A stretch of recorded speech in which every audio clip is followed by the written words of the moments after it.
Hello, my friends. I hope you're all doing well. Before we begin, I have a small favor to ask. Ranger Screams is going through a difficult time right now, and we truly need your support. Our goal is to reach 1,000 likes and 1,000 comments on this video. If everyone watching leaves a like and writes a comment, we can absolutely make it happen together. It would make a huge difference and help the channel more than you know.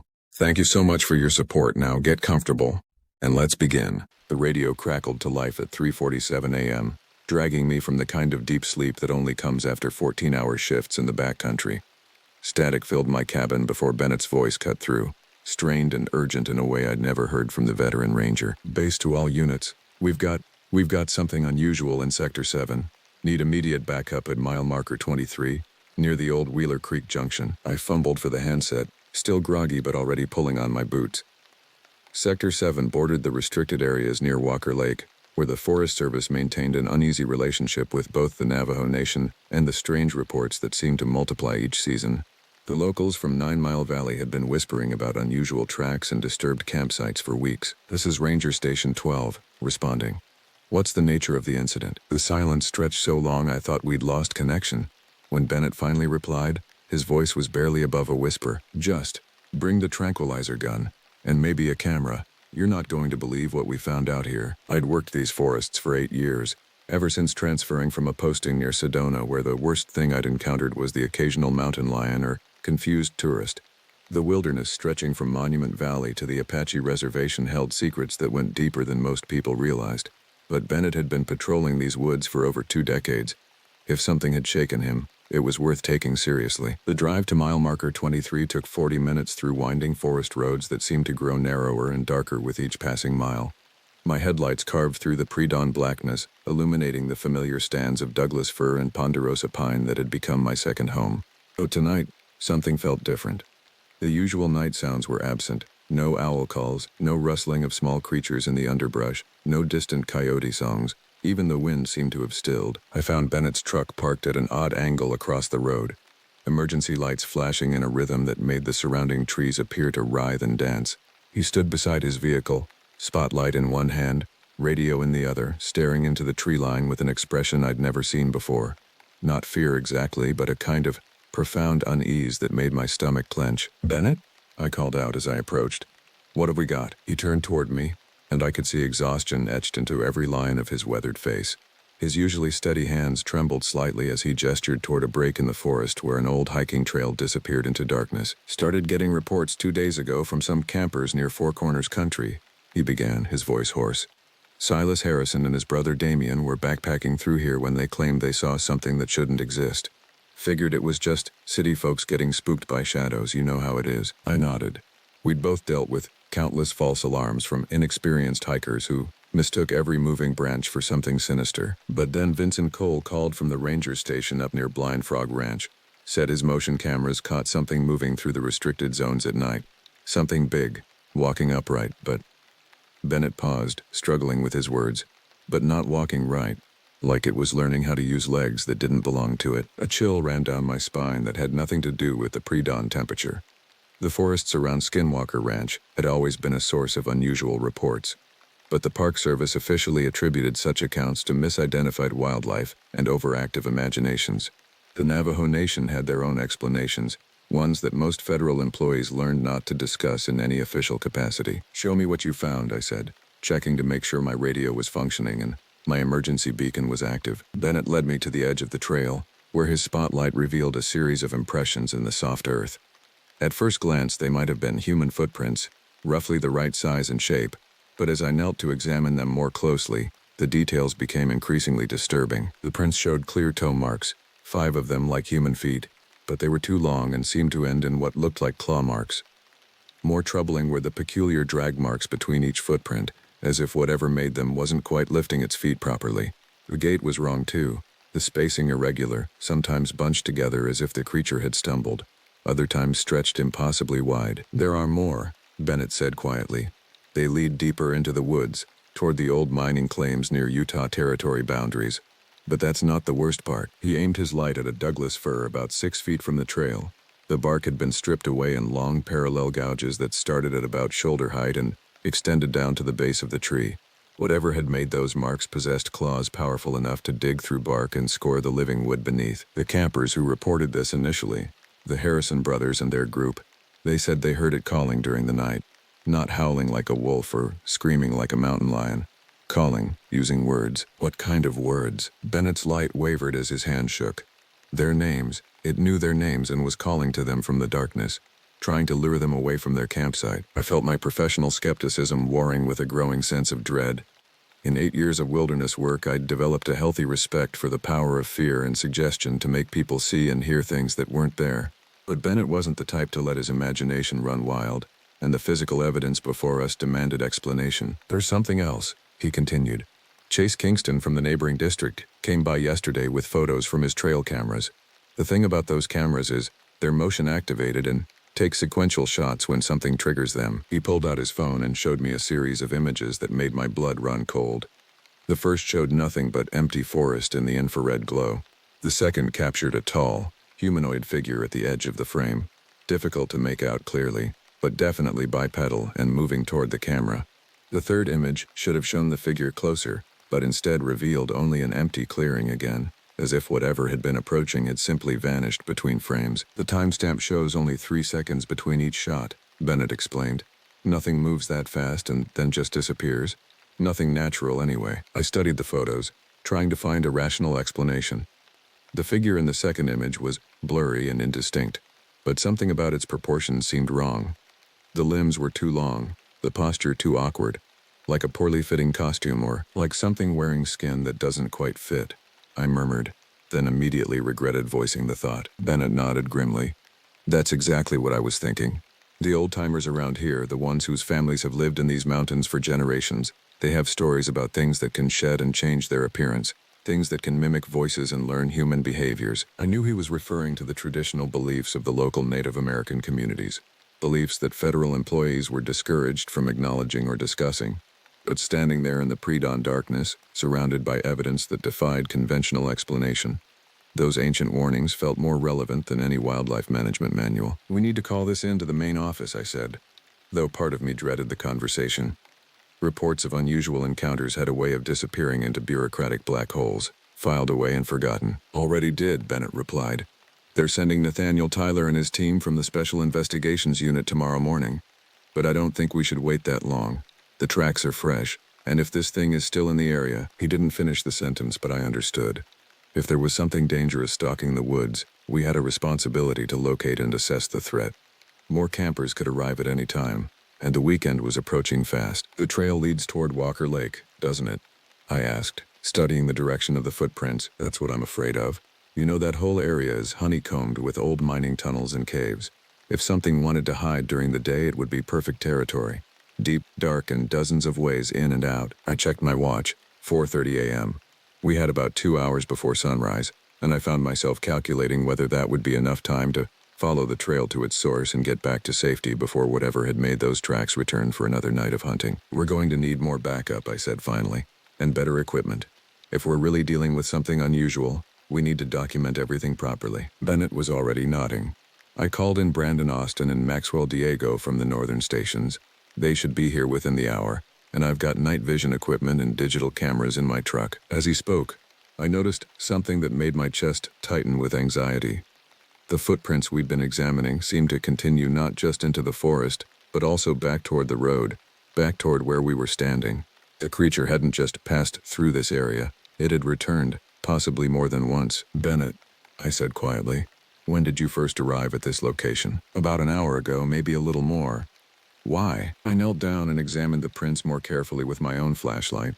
Some of them were partially obscured by the tire tracks from Bennett's truck, but others appeared to overlay them, pressed into the soil after the vehicle had arrived. I think it's been watching us, I said, standing up slowly and scanning the surrounding darkness. Some of these prints are fresh, made after you got here. The silence that followed was broken only by the subtle electronic chirping of our radios and the distant sound of an engine approaching along the forest road. But underneath those familiar sounds, I thought I heard something else, a soft rustling in the underbrush that seemed to circle our position just beyond the reach of our lights. Bennett heard it too. His hand moved instinctively to his sidearm, though we both knew standard ammunition would be of limited use against something that could apparently disappear between camera frames. "That'll be Austin and Diego," he said, but his voice lacked conviction. The approaching engine still sounded too far away, and the rustling in the forest was getting closer. It was then that I heard it, a sound that would haunt my dreams for months to come.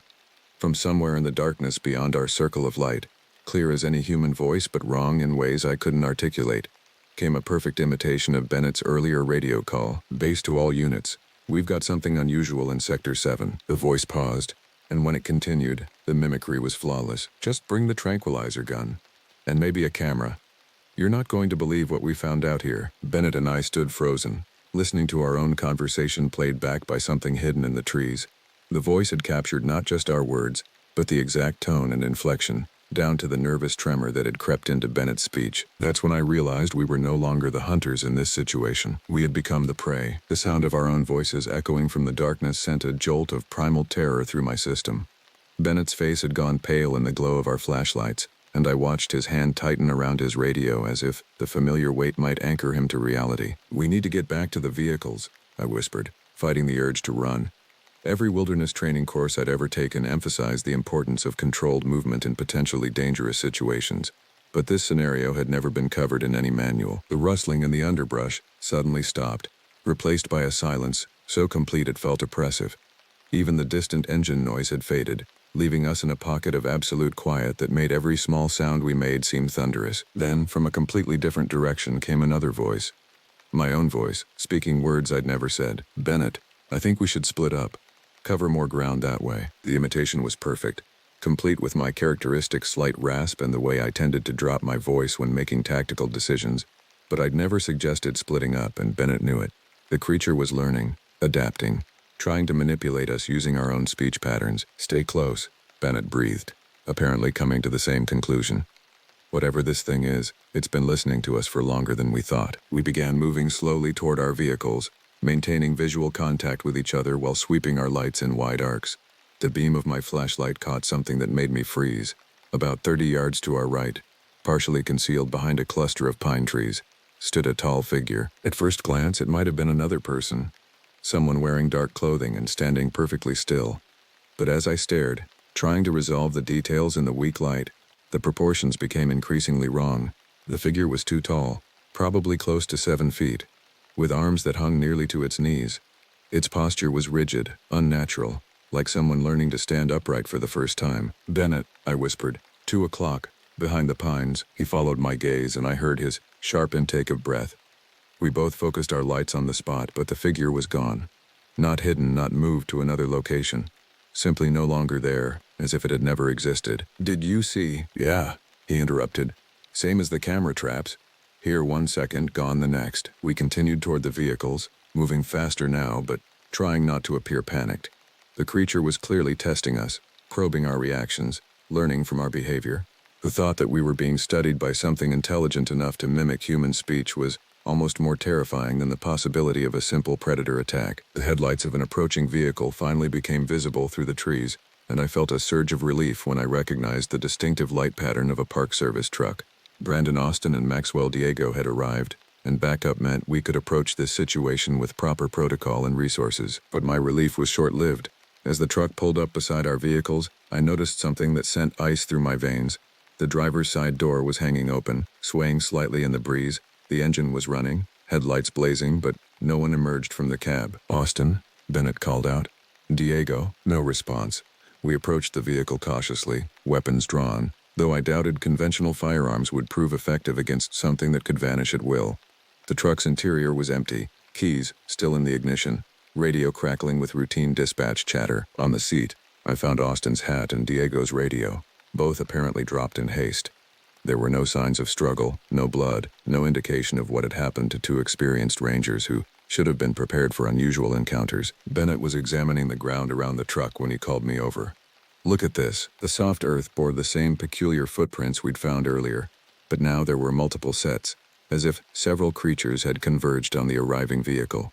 More disturbing were the parallel drag marks leading away from the truck toward the deeper forest, marks that suggested something heavy had been pulled across the ground. "They got Austin and Diego," I said, though part of me still hoped for a rational explanation. We need to call for immediate backup and evacuation of the entire sector. As I reached for my radio, that now familiar voice spoke from the darkness again, but this time it was Austin's voice, calling out in apparent distress. "Help! It's got Diego! We're about 200 yards northwest of the vehicles." The call seemed to come from exactly where the drag marks led, deeper into the forest where the creature would have every advantage. It was an obvious trap, but the possibility that Austin and Diego were actually in danger created a terrible dilemma. "That's not Austin," Bennett said grimly. "Austin would never call for help like that. Too much pride, and too much experience. He'd use proper radio protocol even under duress." I knew he was right, but the uncertainty gnawed at me. What if it really was Austin? What if they were injured and needed immediate assistance? The creature's ability to perfectly mimic voices meant we could never be certain which calls were genuine and which were lures. From the radio in Austin's abandoned truck came a familiar voice. Dispatch calling for a status update on their arrival.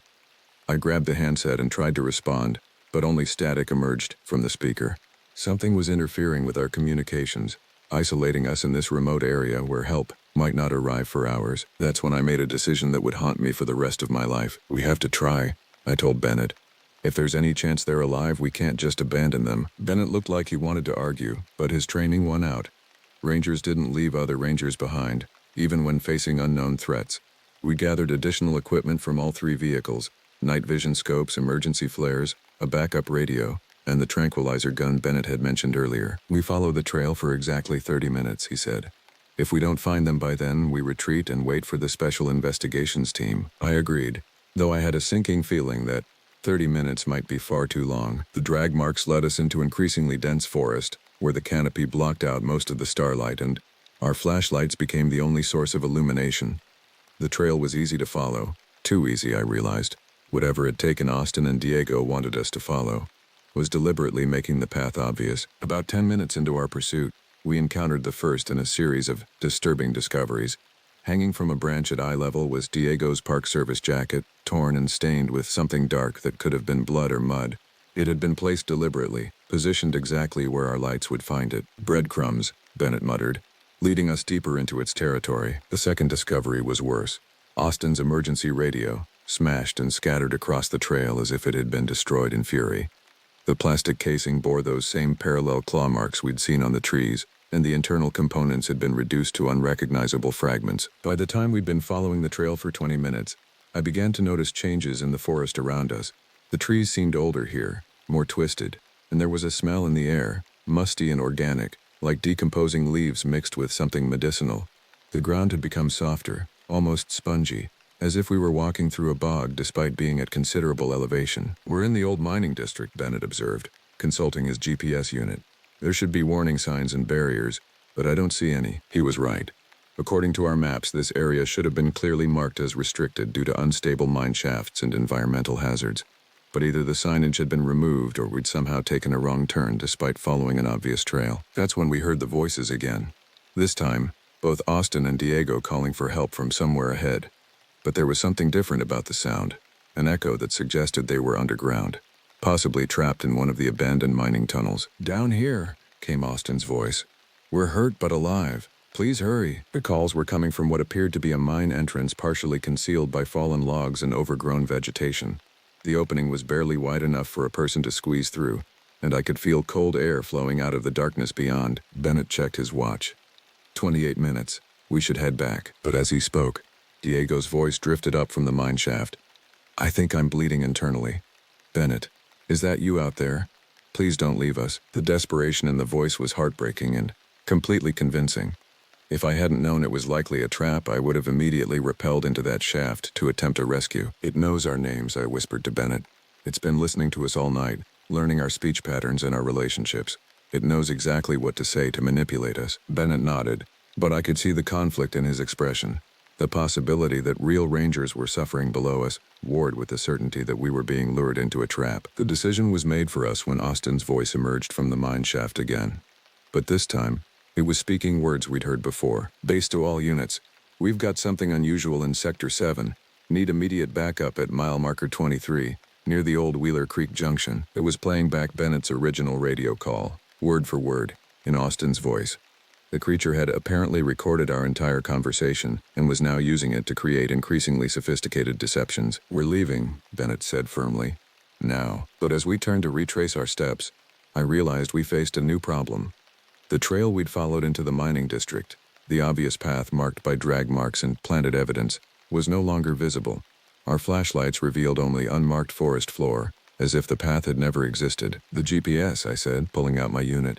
But the screen showed only static, no satellite signal despite the clear sky above. We were lost in country that should have been familiar, cut off from communication and pursued by something that could mimic our voices with perfect accuracy. The creature had herded us exactly where it wanted us, and now we were trapped in its territory as surely as Austin and Diego. From somewhere behind us came the sound of footsteps, heavy, irregular, but definitely approaching. And from the mine shaft ahead came more voices, now an entire chorus of Austin and Diego calling for help in overlapping echoes that created a maddening cacophony. Bennett grabbed my arm and pointed to a cluster of boulders about 50 yards to our left. "Defensive position. We make our stand there and wait for dawn." As we ran toward the rocks, I heard something that chilled me more than all the mimicked voices combined. From multiple directions at once came a sound I recognized as laughter, but not human laughter. It was the sound a predator might make if it possessed human vocal cords but not human emotions. The creature was enjoying this hunt, and we were running out of places to run. The boulder formation provided marginal cover, but at least it offered a defensible position where we could watch for approaches from multiple directions.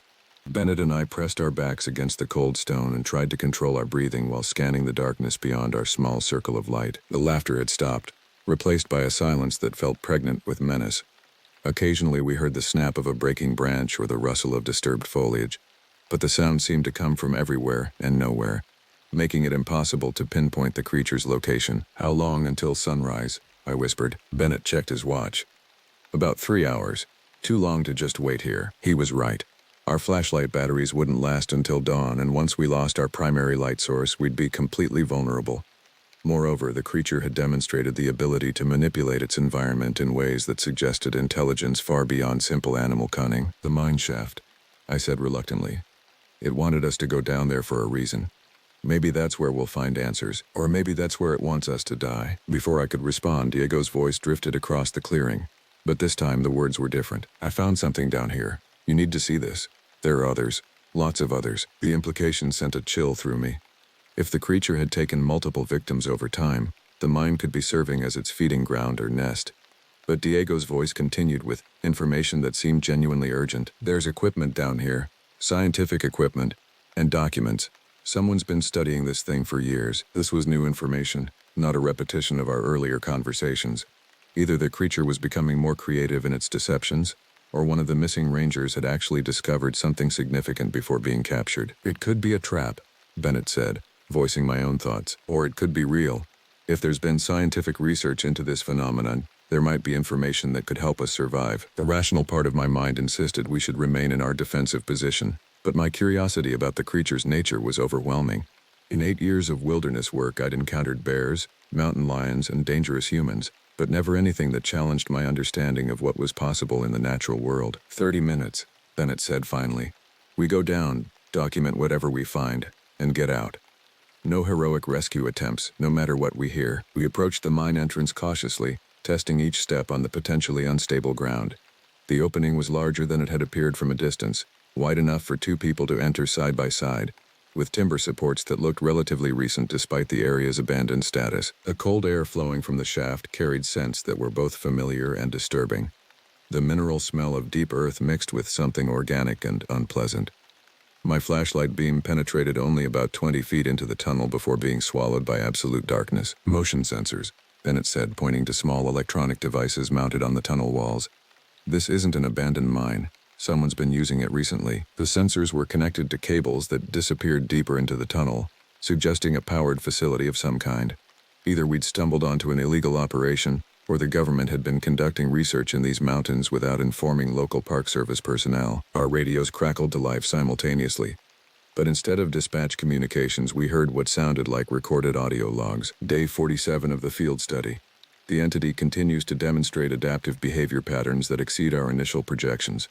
Dr. Tristan Nicholas has documented 17 distinct vocalizations, including perfect mimicry of human speech after exposure periods as brief as 20 minutes. Bennett and I exchanged glances. Someone had been studying the creature systematically, and the research was apparently ongoing. The radio continued. Dr. Lewis Barrett's team has confirmed the entity's ability to alter its physical appearance through unknown mechanisms. Thermal imaging suggests a body temperature that fluctuates wildly, possibly explaining its ability to evade standard detection methods. We descended into the mine shaft, following a path illuminated by widely spaced LED strips that activated as we approached. The tunnel was deeper than expected, extending at least 100 feet into the mountainside before opening into a natural cavern that had been converted into a research facility. The sight that greeted us defied explanation. Banks of electronic equipment lined the cave walls, powered by generators that hummed quietly in the background. Multiple computer monitors displayed real-time data streams, environmental readings, and what appeared to be seismic activity charts. But most disturbing were the holding cells, steel-reinforced enclosures built into natural alcoves in the rock. Most of the cells were empty, but one contained something that made my blood freeze. At first glance, it appeared to be a human figure, crouched in the corner, but as my flashlight beam fell across it, the wrongness became apparent. The proportions were subtly off, limbs too long, joints that bent at impossible angles, and skin that seemed to shift and ripple as if it weren't quite attached to the underlying structure. "Jesus Christ," Bennett whispered. They caught one. The creature in the cell turned toward our lights, and I found myself staring into eyes that were disturbingly human despite the alien face surrounding them. There was intelligence there, and something else, a profound sadness that suggested this thing was more than a simple predator. A voice from deeper in the cavern made us both spin around. "Weapons ready. You shouldn't be here." A man emerged from behind a bank of equipment, wearing a Park Service uniform but carrying himself with the authority of someone accustomed to command. His name tag read, Xavier Zachary, but I didn't recognize him from any of the district rosters. "Who are you?" Bennett demanded. "And what is this place?" Zachary smiled, but there was no warmth in the expression. "Dr. Xavier Zachary, Special Biological Research Division. This facility is classified under federal wildlife protection statutes. Your presence here constitutes a serious security breach." I noticed that several other figures had emerged from concealed positions around the cavern, all armed and wearing military-style gear despite their Park Service uniforms. We were outnumbered and outgunned, trapped in an underground facility that officially didn't exist. "The missing Rangers," I said. "Austin and Diego. Where are they?" "Safe," Zachary replied.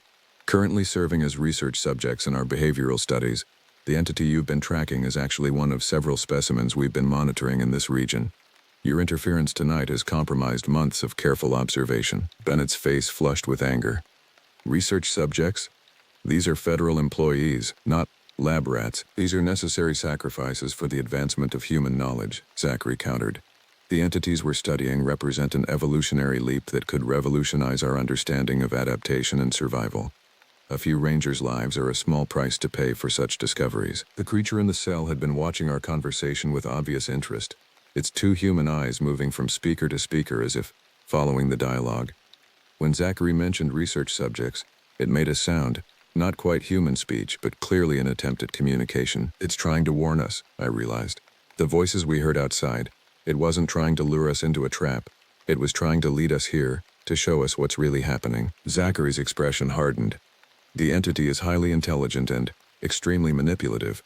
Don't make the mistake of attributing human emotions or motivations to it." But I was beginning to understand. The creature had learned to mimic human voices not for hunting, but as a form of communication.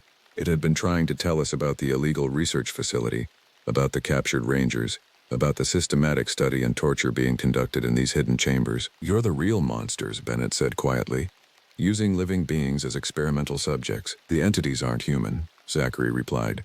"They're an unknown species with capabilities that challenge our fundamental understanding of biology. The research we're conducting here will advance medical science, military applications, and evolutionary biology by decades." One of the armed figures whispered something to Zachary, who nodded grimly. "Unfortunately, your discovery of this facility means we can't allow you to leave. You'll be reassigned as research subjects just like your colleagues." As he spoke, I heard a sound that sent hope surging through my chest, the distant wail of sirens approaching through the forest above. Someone had discovered our abandoned vehicles and called for backup. Zachary heard it too, and his calm demeanor cracked slightly. "Sedate them," he ordered his men. "We need to relocate before the rescue teams arrive." But before anyone could move, the lights went out. Emergency power kicked in a moment later, bathing the cavern in red light that made everything appear hellish. In the confusion, I heard the distinctive sound of steel doors opening, The creature in the holding cell had somehow triggered its own release. What happened next unfolded in a chaos of shouting voices, gunfire, and inhuman sounds that defied description. The creature moved through the research facility like a force of nature, its ability to change shape allowing it to evade the researchers' attempts to recapture it. In the red-tinted darkness, I saw other holding cells opening, releasing specimens that had been imprisoned for unknown periods. Some looked almost human, others were clearly alien, but all moved with purpose toward their captors. Bennett grabbed my arm. "This way." While they're distracted, we ran toward what appeared to be another tunnel entrance, following emergency lighting that led deeper into the mountain. Behind us, the sounds of conflict continued. Screams, gunshots, and noises that had no earthly explanation. The tunnel we'd chosen led upward at a steep angle, clearly designed as an emergency exit. As we climbed, I could hear the sirens getting closer, suggesting we were approaching another entrance to the surface. But I also heard footsteps behind us, steady, purposeful, and gaining ground. Someone or something was following us through the escape tunnel, and in the narrow confines of the passageway, there would be no place to hide. We reached a heavy metal door marked with radiation warnings and biohazard symbols. Bennett worked the electronic lock while I watched our back trail, expecting to see Zachary's men or one of the escaped creatures at any moment. The door opened onto a forest clearing I didn't recognize, lit by the first pale glow of dawn. Multiple emergency vehicles were converged on a ranger station about a quarter-mile away, their flashing lights creating a strobe effect through the trees. "We made it," Bennett gasped, but his relief was premature. The footsteps in the tunnel were getting closer, and something told me our ordeal was far from over. The sunrise should have brought relief, but as Bennett and I emerged from the hidden tunnel, I realized our nightmare was entering a new phase. The emergency vehicles in the distance represented safety, but they also meant questions we weren't prepared to answer. How could we explain a secret research facility that violated every federal regulation, creatures that shouldn't exist, and colleagues who had been used as experimental subjects? The footsteps behind us had stopped, but I could feel a presence watching from the tunnel entrance.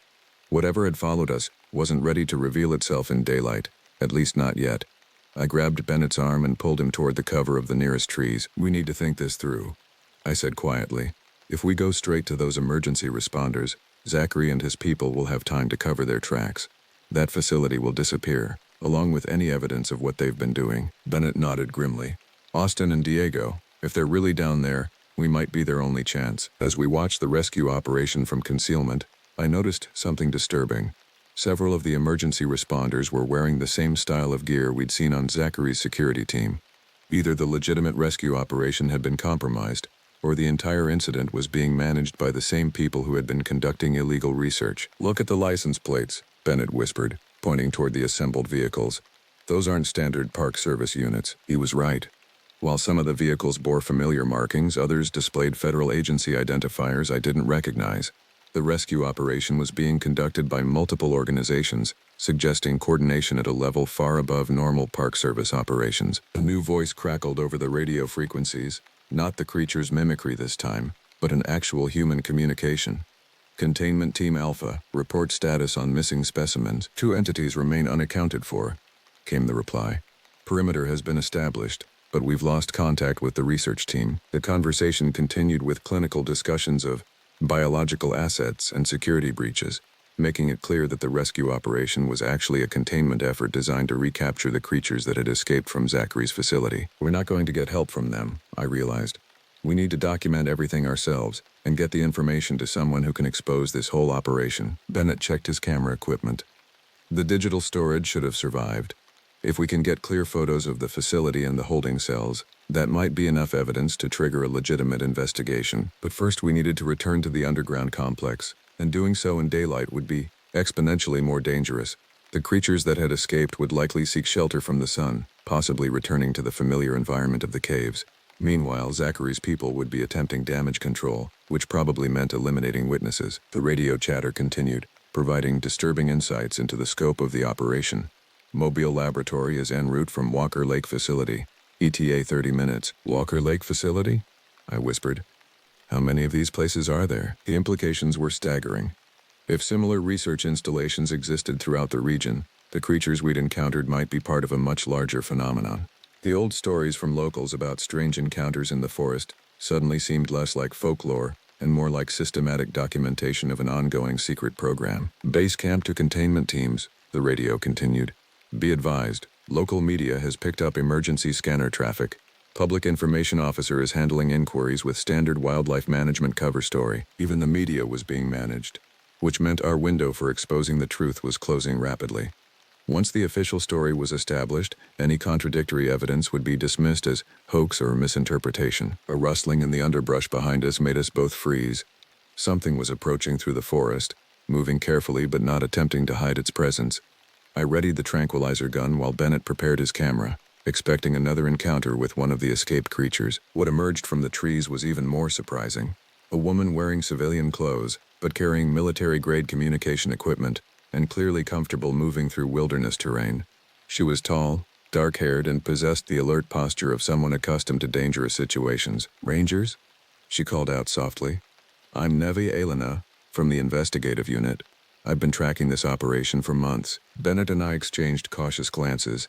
After everything we'd experienced, trust would have to be earned, not assumed. "Prove it," Bennett said, keeping his weapon ready. Elena smiled and pulled out a badge identifying her as a federal investigator with the Department of Interior's Special Crimes Division. Dr. Xavier Zachary and his research team have been conducting unauthorized biological experiments in violation of multiple federal statutes. I've been building a case against them, but I needed evidence from inside their facilities. "You knew about this?" I asked incredulously. "How long has it been going on?" "At least 3 years that I can document," Elena replied. "Possibly longer. They've been using remote wilderness areas to conduct research that would be illegal in conventional laboratory settings. The creatures they're studying appear to be indigenous to these mountains, but their origins and capabilities are still unknown." She paused, studying our faces. "You've seen them, haven't you? The entities?" I nodded. "One of them tried to communicate with us. It was mimicking human voices, but I think it was trying to warn us about the research facility." Elena's expression grew troubled. "The mimicry isn't their only capability. According to the research files I've managed to access, they can alter their physical appearance within certain parameters.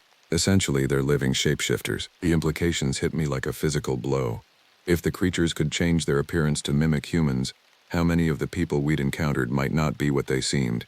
Zachary and his team, the emergency responders, even Elena herself, any of them could potentially be something else entirely. "I know what you're thinking," Elena said, apparently reading my expression. "The trust problem becomes exponential once you realize what these things are capable of. That's why I've been working alone. Anyone could be compromised." She pulled out a tablet computer and showed us surveillance footage from what appeared to be the research facility. The images showed creatures in holding cells, but also laboratory procedures that looked more like torture than scientific study. One particularly disturbing clip showed a creature being subjected to electrical stimulation while researchers recorded its responses. "They're not just studying them," Elena explained. "They're trying to replicate their abilities. Zachary believes the shape-shifting mechanism could revolutionize military applications. Imagine soldiers who could alter their appearance for deep cover operations." "What about Austin and Diego?" Bennett asked. "Are they really being used as research subjects?" Elena's face darkened. "The research includes human subjects, but not in the way you might think. They're not studying humans directly. They're studying how the entities interact with humans, specifically how they learn to mimic human behavior and appearance." The full horror of the situation began to crystallize. The creatures weren't just being tortured for their physical capabilities.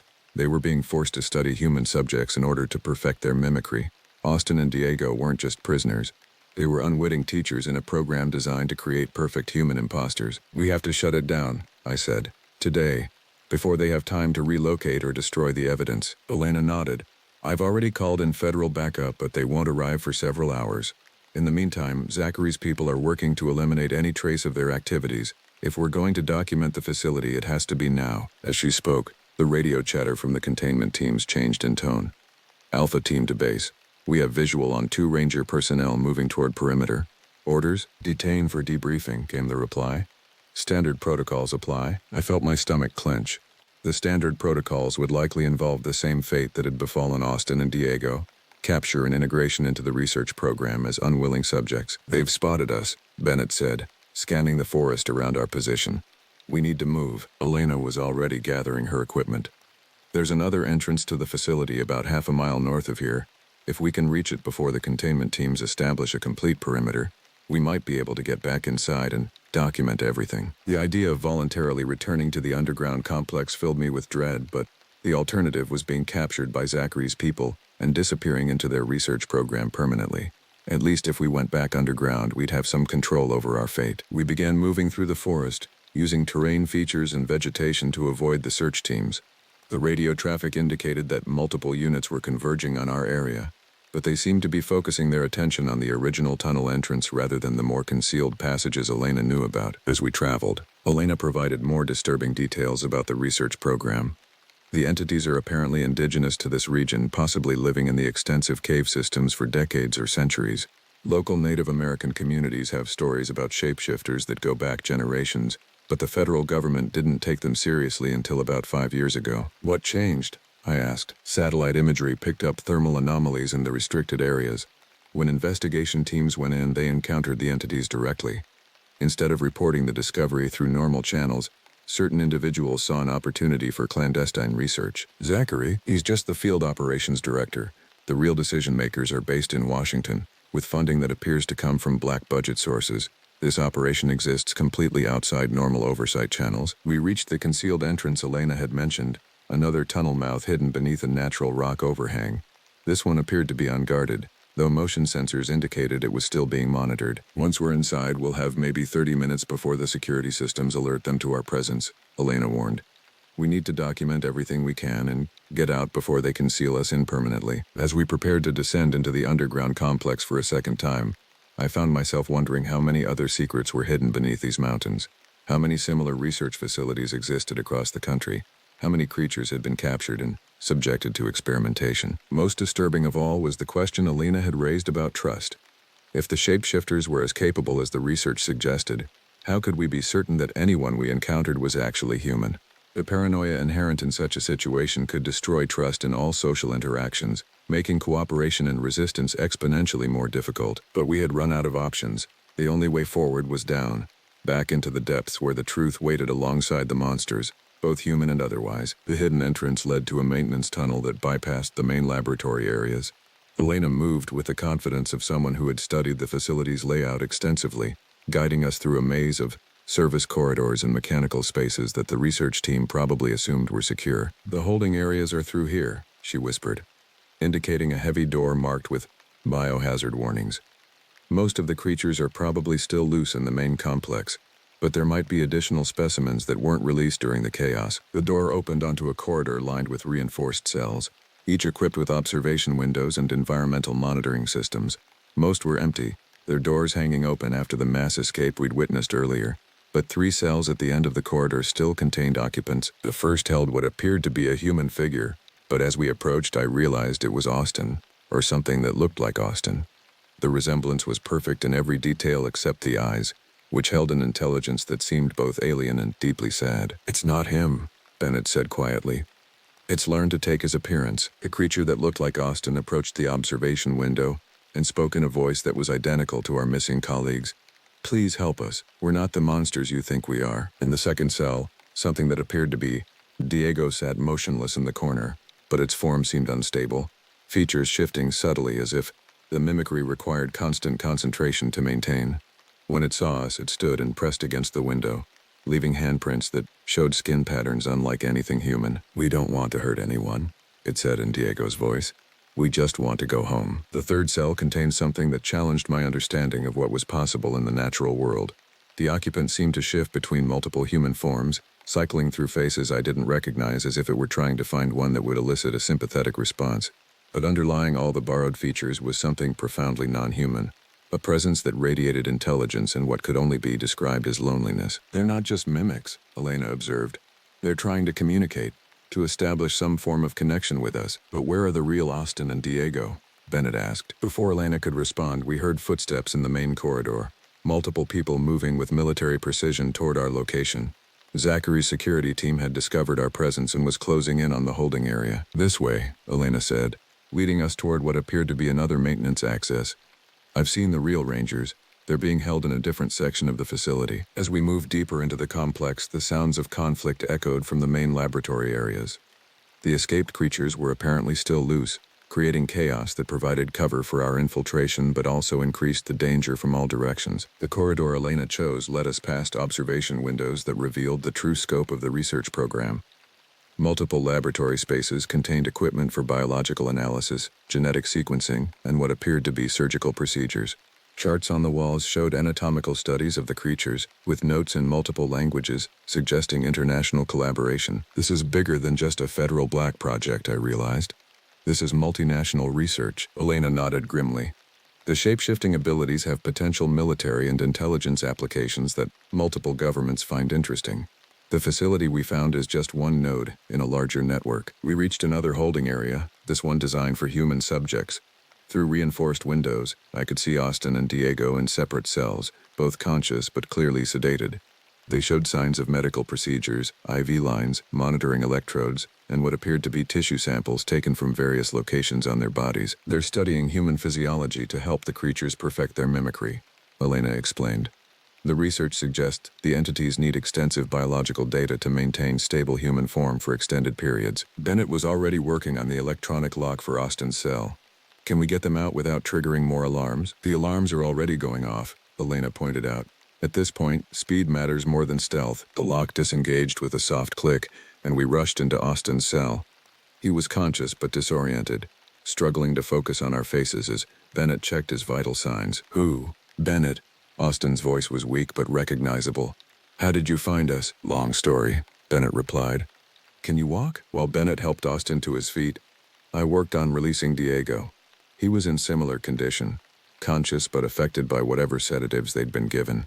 Both rangers showed signs of prolonged captivity and medical procedures that would require immediate attention once we reached safety. But safety seemed increasingly unlikely as the sounds of conflict grew closer.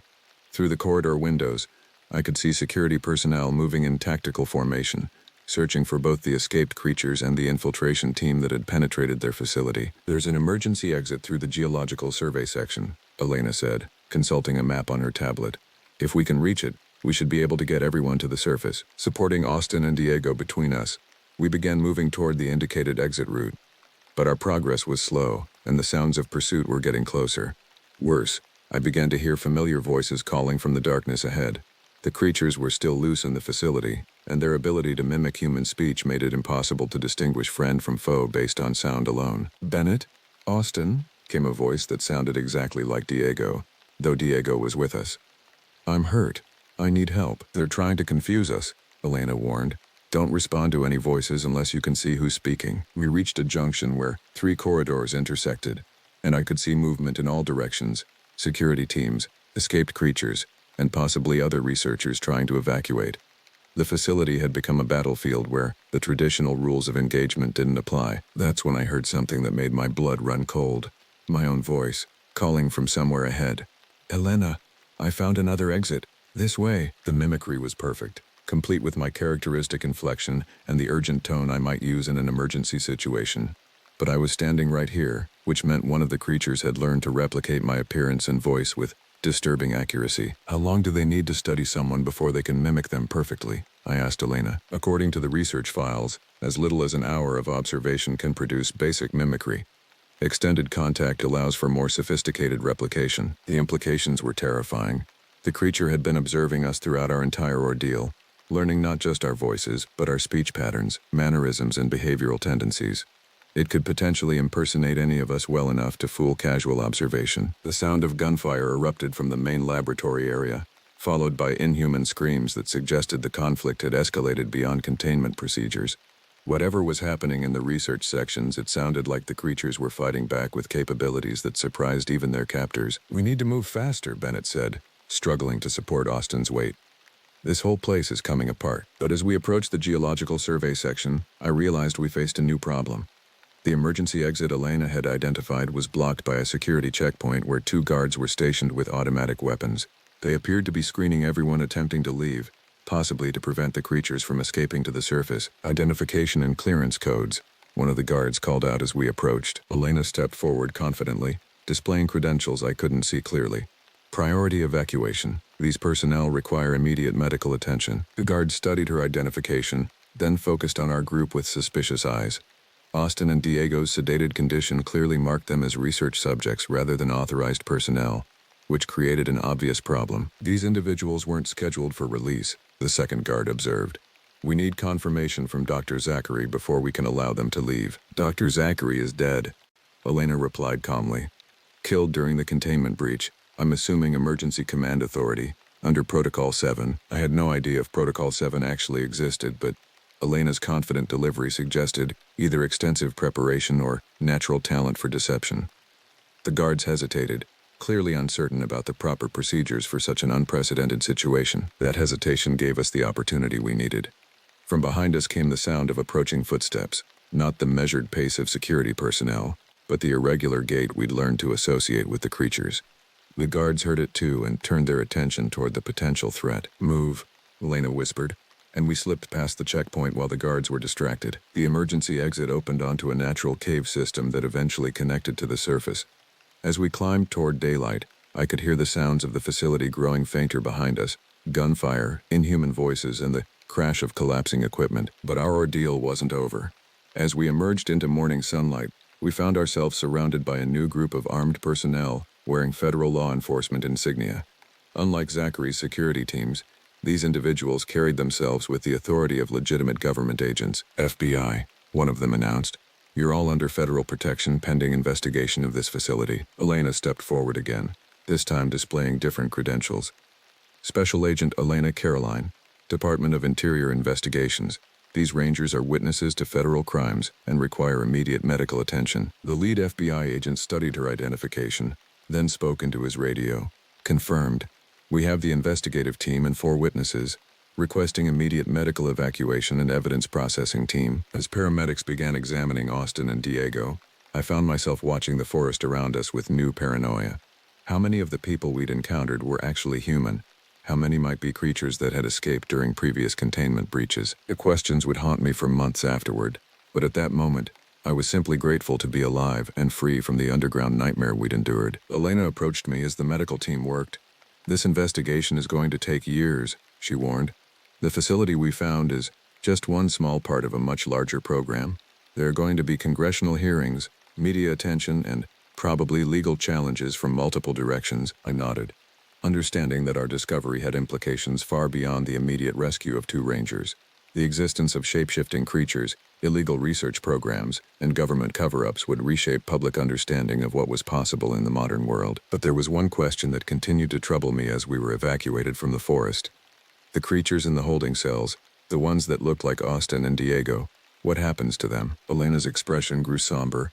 That's above my security clearance, but I suspect they'll be relocated to another facility, one with better security and more sophisticated research protocols. The cycle would continue, I realized. Despite our efforts to expose the illegal program, the creatures would likely remain prisoners, subjects for experimentation by researchers who saw them as resources rather than sentient beings. As the helicopter carried us away from the mountains, I looked back at the forest canopy that concealed so many secrets. Somewhere beneath those trees, an ancient species was fighting for survival against human technology and ambition. The battle we'd witnessed was just one engagement in a war that most people didn't know was being fought. The shapeshifters had tried to communicate with us, to warn us about the research facility and the crimes being committed against both humans and their own kind. But in a world where trust had become impossible and paranoia was a survival trait, their efforts at communication were interpreted as threats. I wondered how many other impossible things were hidden in America's wilderness areas, protected by classification levels and black budgets that kept them invisible to public scrutiny. The creatures we'd encountered were just the beginning, I suspected. The first glimpse of a reality that challenged everything we thought we knew about the natural world. As civilization appeared below us, I realized that returning to normal life would be impossible. Too much had changed, too many assumptions had been shattered. The forest would never again seem like a place of simple beauty and natural wonder. It was a place where monsters lived, both human and otherwise, and where the line between science and horror had been erased by ambition and secrecy. But it was also a place where intelligence and communication existed in forms we were only beginning to understand. The creatures' attempts to reach out to us, despite decades of capture and experimentation, suggested a capacity for forgiveness that humanity might not deserve. The helicopter carried us toward an uncertain future, where congressional hearings and media investigations would attempt to make sense of what we'd discovered. But I knew that the real truth would remain hidden, protected by classification levels and buried in facilities that officially didn't exist. Somewhere in the mountains behind us, the shapeshifters were still fighting for their freedom, still trying to communicate with a species that saw them only as threats or resources. And somewhere in the bureaucratic machinery of the federal government, new research programs were probably already being authorized, new facilities designed, new protocols established for studying and containing the impossible. The war between humanity and the unknown would continue, fought in hidden valleys and classified laboratories, away from public scrutiny and accountability. But at least now, a few more people knew the truth. It would have to be enough. The summer of 1993 marked my 5th season as a park ranger at Acadia National Park in Maine. Those who've never visited can't appreciate how the place changes you, how the jagged coastline against ancient forests forms a border between what we understand and what we don't. My name is Marcus Noonan, and what I encountered there has haunted me ever since. I remember that July morning with painful clarity, the air damp against my face as I headed out before sunrise, travel mug warming my palm, my forest green uniform carrying the musty scent of last night's bug spray. The weight of my flashlight knocked rhythmically against my thigh as I navigated the familiar path from the ranger station toward Thunderhole, where early risers often gathered to see the Atlantic smash into coastal caverns. My job involved trail inspections, campsite checks, and visitor safety. Nothing glamorous, just keeping tourists from tumbling off granite cliffs or wandering into restricted areas. I wasn't a hero, just a guy with a badge who could break tension with a bad joke when hikers looked too nervous about approaching weather or challenging trails. That particular season had been unusually busy. Tourism had spiked after a feature in National Geographic showcased Acadia's rugged beauty. The influx left me perpetually exhausted, surviving on weak instant coffee and packaged oatmeal bars between shifts. A constant stream of visitors blurred together. Families with overexcited children, couples seeking isolation, college students with more enthusiasm than experience. Mid-July brought the first signs that something was wrong. Initially, it was just isolated complaints. A professor from Boston who reported strange noises circling his tent at 3 a.m. A family from Vermont who packed up early because something had disturbed their campsite overnight. I dismissed these as standard park encounters. Raccoons, foxes, maybe a bold deer. You sure it wasn't just a raccoon? I asked the professor who sat rigidly in our station office, hands clasped tightly on his knees. He removed his glasses, polished them with methodical precision, then fixed me with an unnerving stare. Ranger Noonan, I've camped in 47 national parks. I know what wildlife sounds like. This was... He hesitated. This had weight, purpose, intelligence. I nodded sympathetically but made no notation in my report beyond possible wildlife disturbance. Visitors often misinterpreted natural sounds in the darkness. 3 days later, an entire Boy Scout troop arrived at the station, their scoutmaster's face ashen. Something followed us for 2 miles along the Bubbles Trail, he reported, voice steady despite his pallor. We never saw it, but it matched our pace, stopping when we stopped. Probably just parallel movement of an animal, I offered.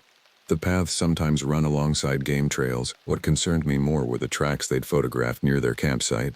Elongated impressions in the soft earth, narrow and oddly spaced. Not deer, not bear, not moose or coyote. As a ranger with years of experience, I could identify most animal tracks blindfolded. But these made no sense, the stride too long, the impression too linear. I showed the photos to my colleague Daniel Ferris, a taciturn 30-year veteran of the Forest Service, who transferred to Acadia after a decade in Yellowstone. Not right, was all he said, squinting at the pictures before handing them back. Keep an eye out. More reports accumulated over the next week. A couple from Connecticut abandoned an expensive tent and equipment after hearing what they described as breathing that didn't sound like any animal. 2 experienced backpackers reported finding their food cache not just raided but methodically emptied, containers arranged in an unnervingly deliberate pattern. Head Ranger Patricia Wilkinson called a staff meeting. We're getting an unusual pattern of visitor complaints, she said, her weathered face betraying no emotion. Could be nothing. Could be something. Keep your eyes open. That night, I struggled to sleep in my small cabin near the eastern boundary of the park. The air felt unnaturally still, the usual nighttime forest sounds, owls, rustling leaves, distant fox calls, conspicuously absent. I stared at my ceiling, listening to the emptiness, unable to shake the feeling that something out there was listening back. By morning, I'd convinced myself it was nothing more than summer stress and visitor hysteria. Forests inspire primordial fears in urban visitors. Their imaginations transform ordinary wildlife into monsters. I'd seen it before. A squirrel becomes a stalking predator. A deer's night eyes reflect flashlight beams, and suddenly it's a creature from mythology. But something about those tracks lingered in my mind. In all my years, I'd never seen impressions like those. The visitors' frightened eyes stayed with me too. Not the theatrical fear of campfire stories, but genuine dread, as if they'd glimpsed something their minds couldn't process. The following day, I began checking the quieter trails before dawn. Not officially, just my own investigation. Something felt wrong in my forest, and whatever it was, I needed to understand it. The Jordan Pond path was deserted that early. Mist hovering over the water's surface, transforming familiar landmarks into ghostly shapes. That's when I found the first physical evidence, a piece of torn fabric, electric blue against dark bark, snagged on a spruce branch 8 feet above the ground, too high for casual contact. I carefully removed it, noting it appeared to be from an expensive rain jacket. And then I noticed the smell, a putrid stench like kelp left rotting in summer sun, mixed with something metallic and sharp. The moss beneath the tree was flattened in a pattern suggesting a large body had rested there, far larger than any known predator in the region. I searched for scat, hair, anything that would identify a known animal. Nothing. I took samples anyway, labeled them carefully, and tried to laugh away my growing unease. Maybe it's just a moose with fashion sense and poor personal hygiene, I said aloud, my voice sounding thin and unconvincing in the morning air. As I hiked back, the sun finally breached the horizon, casting long shadows that seemed to reach for me with each step. I couldn't shake the sensation of being watched, not by curious wildlife, but by something calculating, patient, and hungry. That evening, I submitted an incident report, careful to stick to observable facts without speculation. I didn't mention how the hair on my neck had stood rigid when I found that fabric, or how I'd instinctively reached for my knife, sensing I wasn't alone in that misty clearing. The forest had secrets. Something was moving through Acadia that didn't belong there. Within 48 hours, we would discover exactly how dangerous it was. 2 mornings after finding the torn fabric, I was cataloging trail conditions in the station office when Daniel burst through the door. His typically stoic demeanor had cracked, eyes wide, fingers nervously tapping against his thigh. "Marcus," he said, voice low despite us being alone. "You heard about the missing campers? The Collins group?" I vaguely recalled the name, a party of 5 graduate students who'd reserved a remote site for 3 nights. "Thought they were checking out yesterday. Extended their stay?" Daniel shook his head, glancing toward the window as if expecting to see something pressing against the glass. "Their car's still in the lot. Scheduled checkout was yesterday at noon. Never showed." He swallowed hard. "The weird part? One of them had family staying at Blackwood's campground. They were supposed to meet for breakfast before departing. Never arrived." A cold sensation spread through my chest. Maybe they just lost track of time? Cell reception out there is. Park Service already sent someone to their site. Nobody there. Tent still up. Personal items present. Daniel's voice dropped further. "And Marcus? Ranger Phillips found tracks around their campsite, like those photos we saw. Outside, families unloaded minivans in the visitor center parking lot. Children laughing. Parents planning hikes to safe, scenic overlooks. Inside, something terrible was taking shape. We're organizing search parties," Daniel continued. "Patricia wants you with me, taking the northeastern quadrant. There's something else." He hesitated. "The ranger who checked their site, he said it smelled like death out there." Within an hour, 12 of us had assembled, divided into 4 teams, radios checked, search protocols reviewed. The sheriff's department had been notified but wasn't deploying resources yet. Adults missing less than 24 hours rarely triggered immediate response. "Remember your training," Patricia told us, her usual confidence seeming forced. "Mark your locations clearly. Radio check-ins every 30 minutes. If you find anything concerning, do not approach alone. Call it in." Daniel and I headed toward a remote section known informally as the Witch Hazel Loop, where dense stands of birch and pine created permanent twilight, even at midday. The trail wasn't on official maps. Unmarked paths like these were both blessing and curse, offering solitude to experienced hikers but complicating search operations. We walked in tense silence, calling out names every 100 yards, pausing to listen. Each time, only forest sounds answered. Wind through needles, a woodpecker's distant tap, the soft rustle of a red squirrel scaling bark. The afternoon wore on. Sweat soaked my uniform despite the moderate temperature.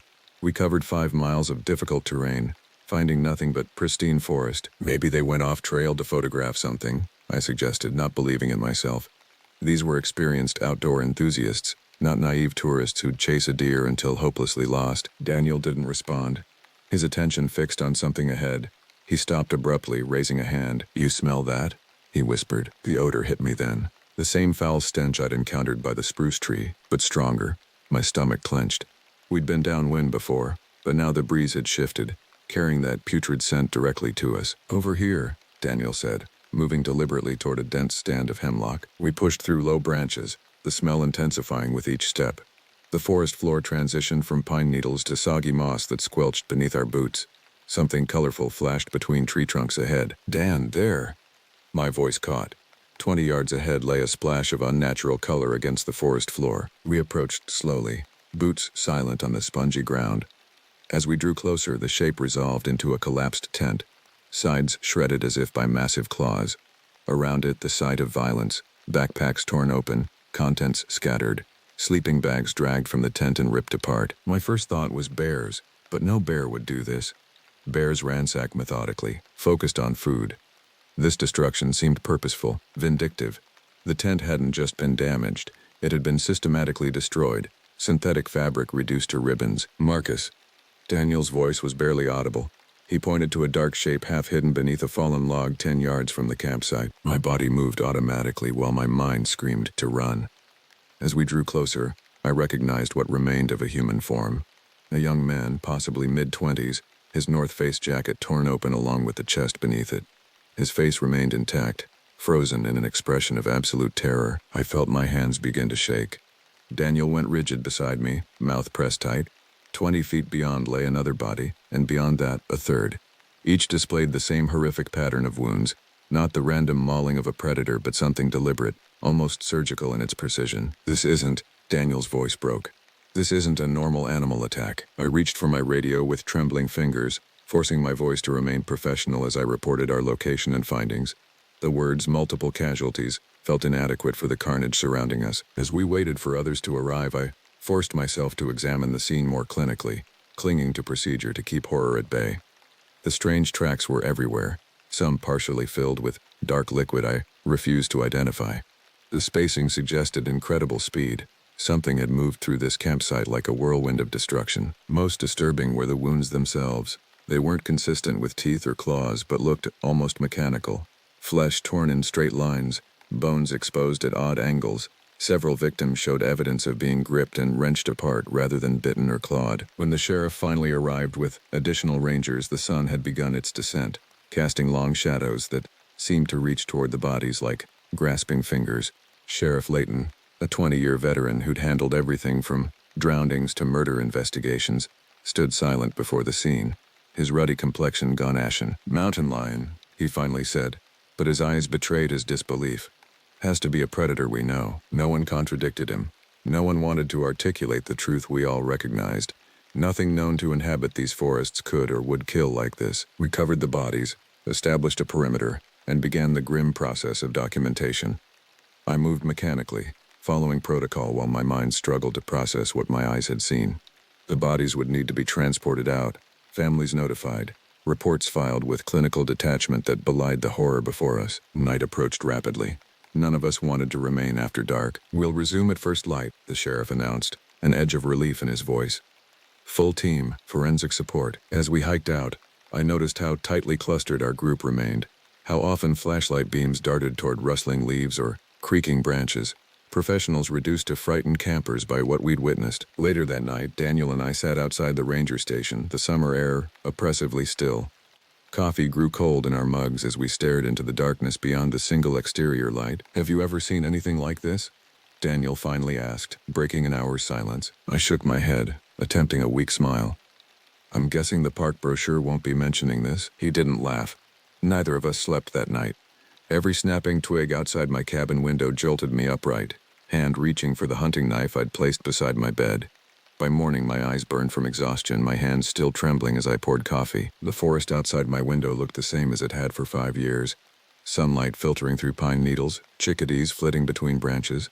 But now I knew something moved within that beauty, something ancient and merciless, and nothing would ever look the same again. The days following our discovery became a blur of official procedures, media management, and mounting dread. The medical examiner's preliminary report proved as bewildering as the scene itself. The victims had died from massive trauma inconsistent with known predatory patterns. Tissue samples revealed unusual saliva residue that matched no known species database. Park administrators implemented emergency protocols, restricted camping areas, mandatory group hiking, sunset curfews. The official statement blamed the deaths on a rogue predator, possibly a bear with abnormal aggression patterns. Those of us who had seen the bodies knew better, but none dared contradict the narrative publicly. Tourism still drove the local economy. Panic would devastate communities dependent on summer visitors. Morning briefings became somber affairs. Rangers requested paired assignments. No one wanted to patrol alone. We carried additional weapons despite regulations. I started keeping my grandfather's Remington shotgun in my vehicle, violating at least 3 Park Service policies. 5 days after the discovery, I woke before dawn, having barely slept. The sky outside my cabin window held that peculiar pre-sunrise grayness that transforms familiar shapes into threatening silhouettes. I forced down a tasteless bowl of oatmeal, hands still unsteady as I poured coffee into my travel mug. My assignment that day was perimeter trail inspection, checking the lesser-used paths along the park's northeastern boundary. Protocol now required paired patrols, but staffing shortages meant some rangers still worked solo shifts. I'd volunteered, preferring solitude with my thoughts to forced conversation with a partner jumpy from lack of sleep. The morning air felt unusually heavy as I began my route along the ridge trail, a narrow path winding through old-growth forest rarely visited by tourists. A light drizzle had started, turning the underbrush into a glistening tapestry of greens and browns. Water droplets collected on pine needles, falling in rhythmic patterns that normally would have soothed me. 3 miles in, I paused at a trail junction to document a washed-out section. The rain had intensified, drumming against my jacket hood and muffling forest sounds. I was noting coordinates when it hit me, that same putrid stench, like rotting seaweed mixed with copper and decay. My pen froze against the notepad. The smell was stronger than before, more immediate. I reached slowly for my radio, then stopped. What would I report? A smell? They'd send help for a sighting, evidence, but not a ranger's nervous olfactory hallucination. Something moved in my peripheral vision. I turned gradually, fighting the instinct to make sudden movements. Through a curtain of rain-slicked ferns about 30 yards away, something tall and thin shifted with deliberate grace. Not the random motion of wildlife, but the calculated movement of a hunter. Its body reminded me of a deer in basic structure, but wrong. Too tall, too lean, limbs too elongated. A patchy dark coat clung to its frame like wet velvet. I caught glimpses of what looked like curved claws where hooves should be. It moved between trees with unnatural fluidity, as if partially incorporeal. My heart hammered against my ribs. I wanted to call out, to demand identification of this impossibility, but my throat constricted, mouth dry with primal fear. I reached for my flashlight, a pathetic defensive weapon but the only object at hand. The creature paused behind a cluster of birch trees, partially obscured but clearly observing me. I couldn't see its face clearly, but sensed its focus, the attention of a predator assessing potential prey.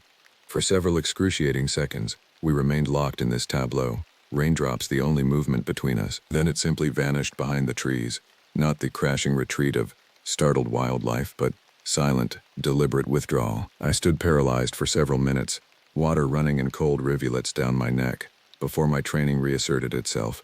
I keyed my radio with shaking fingers. "Base, this is Noonan," I managed, voice impressively steady. "Completing Sector 5 inspection, heading back to station. Over." "Copy that, Noonan," came the crackling response. "Everything all right out there?" I hesitated only briefly. "All clear. Just getting soaked." Noonan out. I maintained a deliberate pace back to the station, fighting the urge to run. Running triggers chase responses in predators. I kept my eyes forward but senses straining for any sound or movement behind me. Nothing followed, at least nothing I could detect. Back at headquarters, I found Daniel reviewing topographical maps in the main office. His eyes narrowed as I entered, dripping rainwater onto the linoleum floor. "You look like you've seen a ghost," he said, setting down his pencil. "Not a ghost." I closed the door carefully behind me, checking that no other staff were within earshot. "I saw it, Dan." He didn't ask what it was. He simply pointed to the chair across from him.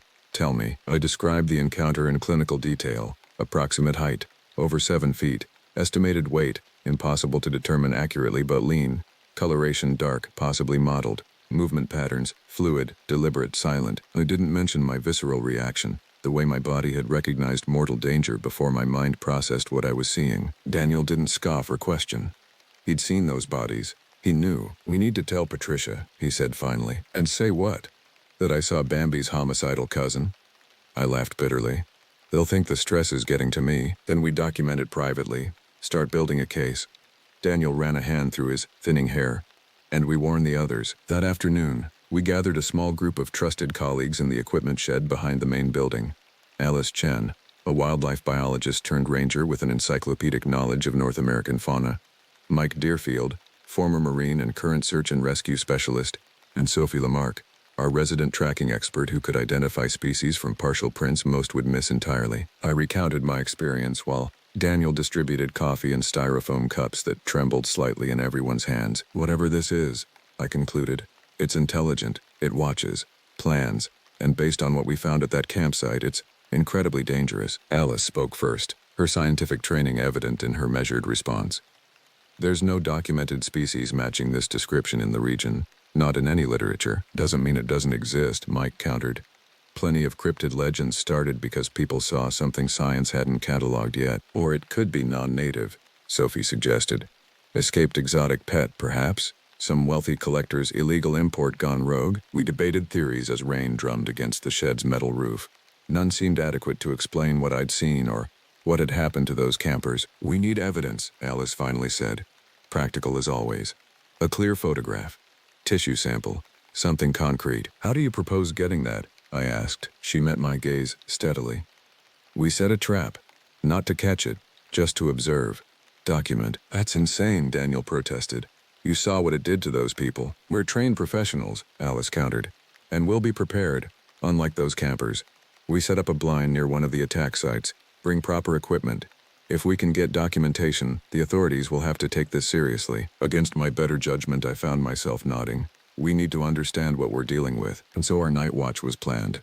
Alice, Mike, and I would establish a hidden observation post near the original attack site. We'd bring cameras, recording equipment, and despite regulations, weapons. Daniel would remain at the station, monitoring radio communications and ready to send backup if needed. We prepared meticulously, setting up an empty tent as bait, positioning ourselves downwind in a natural blind formed by fallen timber and dense undergrowth. Alice brought her high-resolution camera with night vision capabilities. Mike carried a hunting rifle despite explicit policies against firearms. I had my grandfather's shotgun across my lap, the weight both reassuring and inadequate. Night fell with excruciating slowness. The summer humidity intensified, insects buzzing incessantly around our ears. We remained silent, communicating through hand signals as darkness enveloped the forest. The moon provided intermittent illumination through passing clouds, casting the clearing in alternating patterns of silver light and impenetrable shadow. Hours passed. My legs grew numb from crouching, but fear kept me alert. Shortly after midnight, Alice tapped my shoulder and pointed toward a cluster of mountain laurel at the clearing's edge. At first I saw nothing, then movement. Subtle, almost imperceptible. Something shifted in the darkness, a deeper black against the night. My finger moved instinctively to the shotgun's trigger guard. The shape emerged with glacial slowness, rising like a specter from between tree trunks. Even prepared, my mind struggled to process its proportions, the impossible length of limbs, the unnatural angles of joints that bent in ways no terrestrial mammal should. It entered the moonlight with terrible grace, and I finally saw it clearly. The body resembled a skeletal deer but stretched, elongated to nightmarish proportions. Its head extended forward on a neck too long and flexible, ending in a face that combined cervid features with something reptilian. Small, black eyes reflecting moonlight, nostrils flaring as it tested the air. Most disturbing were its limbs, 4 legs ending not in hooves but articulated appendages with curved, talon-like protrusions. It moved with deliberate precision, studying our empty tent with predatory focus. Beside me, Alice raised her camera with agonizing slowness. I wanted to stop her, knowing what had happened when the creature detected the campers, but scientific necessity overrode caution. We needed proof. I tried to control my breathing, taking shallow, silent inhalations. The creature circled the tent, occasionally lowering its head to investigate the ground. Its movements suggested intelligence, not the random exploration of an animal, but methodical examination. Suddenly it snapped its head upward, nostrils flaring. Though it had no discernible expression, I knew with certainty that it had sensed us. Alice pressed her camera button. The flash illuminated the clearing for a split second. In that frozen moment of artificial day, I saw the creature fully. Its emaciated frame covered in patchy, irregular hide, eyes reflecting light like black mirrors, mouth opening to reveal rows of needle-like teeth arranged in circular patterns unlike any mammalian dentition. Then it moved, not running but flowing across the ground with impossible speed, covering 30 yards in seconds. Alice screamed. I raised the shotgun and fired instinctively, the blast deafening in the night silence. Mike's rifle cracked beside me. The creature veered sideways at the gunfire, darting behind thick undergrowth with fluid grace. We scrambled backward, abandoning equipment, stumbling over roots and fallen branches in our panic. Alice fell, and I reached down to help her up, my shotgun swinging uselessly from its strap. When I looked up again, the thing had vanished into the darkness. We fled toward the access road where we'd parked, slipping on damp leaves, gasping for breath. Our radio crackled with Daniel's frantic voice. "What's happening out there?" I heard gunshots. I fumbled with the device, barely managing to respond. "We saw it. We're coming back. Send help." Later that night, we huddled inside the ranger station, doors locked, windows secured. Nobody slept. We talked in whispers, comparing details of what we'd witnessed, as if speaking too loudly might summon the thing to our windows. "The photos," Mike finally said. "Did you get anything, Alice?" She connected her camera to the station's ancient computer with trembling hands. Most images showed only blur, the creature's incredible speed defeating even high-speed photography. But one frame, captured in that initial flash moment, showed enough. The image on screen matched no known species, proportions impossible, features combining characteristics from multiple taxonomic families. Alice saved copies to multiple drives, her scientific training asserting itself even through terror. "What is it?" Daniel asked, voicing the question we all carried. "I don't know," Alice admitted, "but it doesn't belong here. It doesn't belong anywhere." Dawn approached with agonizing slowness, each minute stretching like hours as we waited for light to reclaim the forest. When the first pale rays finally brightened the eastern horizon, the immediate terror receded, replaced by a heavier dread, the knowledge that something ancient and malevolent now hunted in our forest, and we had no idea how to stop it. The following weeks transformed Acadia. Though park administrators never officially acknowledged what stalked the forests, new safety protocols appeared overnight. Restricted camping zones, mandatory group hiking, sunset curfews announced as wildlife management policies. Rangers now carried bear spray and emergency flares despite the statistical rarity of aggressive bear encounters in the region's history. Alice's photograph became both evidence and burden. She'd submitted copies to wildlife authorities, university biology departments, even cryptozoology researchers, but responses ranged from dismissive to condescendingly concerned about her mental health. The image, while clearly showing something unnatural, lacked the clarity that might have compelled serious investigation. 3 more disappearances occurred over the next 10 days, a solo hiker on the Precipice Trail, then a pair of astronomy enthusiasts who'd ventured out for night sky photography, despite warnings. Each time, search parties found the same grisly scene: shredded equipment, bizarre tracks, and that distinctive putrid odor lingering in the air. The local newspaper ran front-page stories about aggressive wildlife, while internet forums buzzed with speculation about government experiments and escaped laboratory creatures. Tourism plummeted. Gift shops along Bar Harbor's main street displayed Sasquatch Crossing t-shirts with gallows humor that barely masked genuine fear. Park administration called an emergency staff meeting 3 weeks after our night watch encounter. 40 rangers crowded into the conference room, faces drawn from stress and lack of sleep. Regional Director Martin Collins had flown in from the Northeast headquarters, a rare appearance that underscored the situation's severity. "I'll be direct," Collins began, his tailored suit out of place among our mud-stained uniforms. "We have a situation that threatens both public safety and the economic stability of this region. The media is calling it the Acadia Predator. Some less reputable outlets are using terms like monster and creature." He adjusted his tie uncomfortably. "We need this resolved, quickly and quietly." Patricia Wilkinson stood. "With respect, sir, we've implemented every recommended safety protocol. We've restricted access to 60% of backcountry areas. We've doubled patrols. And people are still dying," Collins interrupted. "The governor called me personally yesterday. This park generates over $200 million in tourism revenue annually for Maine. Those numbers are in free fall." The room temperature seemed to drop at his callous prioritization of economics over lives. Alice caught my eye across the table, her expression mirroring my disgust. "We're bringing in specialists," Collins continued. "Professional trackers, predator control experts from Alaska, military consultants with experience in difficult terrain operations. Their objective will be to locate and eliminate the threat." "Sir," Alice spoke up, her voice steady despite her petite stature, "we have reason to believe this isn't a known predator species." Collins's expression hardened. "Ranger Chen, I've seen your so-called evidence. That photograph could be anything. A bear with mange, a coyote at an odd angle, digital artifact. I'm not authorizing a major operation based on blurry pictures and campfire stories." "Then explain the bodies," Daniel said quietly. "Explain the tissue samples that matched no known species database." "I'm not here to debate cryptozoology," Collins snapped. "The specialists arrive tomorrow. You will provide full cooperation and support. That's an order. After the meeting dispersed, a core group of us lingered in the parking lot. Daniel, Alice, Mike, Sophie, and myself, united by shared knowledge that our superiors refused to acknowledge. They're going to get people killed, Mike said bluntly. Whatever this thing is, it's not just some oversized predator. What choice do we have? Sophie asked. Collins made it clear.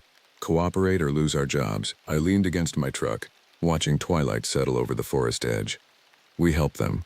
We tell them everything we know, and we pray they're good enough to survive it. The specialists arrived the next morning, a 12-person team led by Garrett Harmon, a former Special Forces operator with a reputation for resolving wildlife conflicts throughout North America. His weathered face betrayed no emotion as we briefed him on previous incidents, providing maps marked with attack locations and known sightings. This pattern suggests territorial behavior, Harmon noted, studying our documentation. Established hunting grounds, regular movement circuits, classic apex predator. It's intelligent, I emphasized. It studies its prey. Plans, Harmon raised an eyebrow. All predators study prey, Ranger Noonan. That's how they survive. Not like this, Alice insisted. It set an ambush at the Burnett campsite. It disabled their vehicle first, then waited. We found their distributor cap hidden under rocks 50 yards from their car, Daniel added. That's tool use, problem solving. Harmon's team exchanged glances I couldn't interpret. Their equipment suggested military-grade operations rather than wildlife management. Thermal imaging devices, tactical communication systems, weapons more suited to warfare than animal control. We appreciate your input, Harmon said finally. Rest assured, we're prepared for unusual predator behavior. My team will establish a base camp near the central attack zone and begin operations tonight. Something in his confident dismissal unsettled me deeply. I'd spent weeks in growing terror of the forest I once loved. Yet this man approached the situation with mechanical detachment that bordered on arrogance. I'd like to accompany your team, I said. I know these woods better than anyone. Harmon studied me briefly. Not necessary. We work more efficiently alone. People have died, I pressed. Good people who knew these woods too. A flicker of irritation crossed his face. My team has handled situations you can't imagine, Ranger.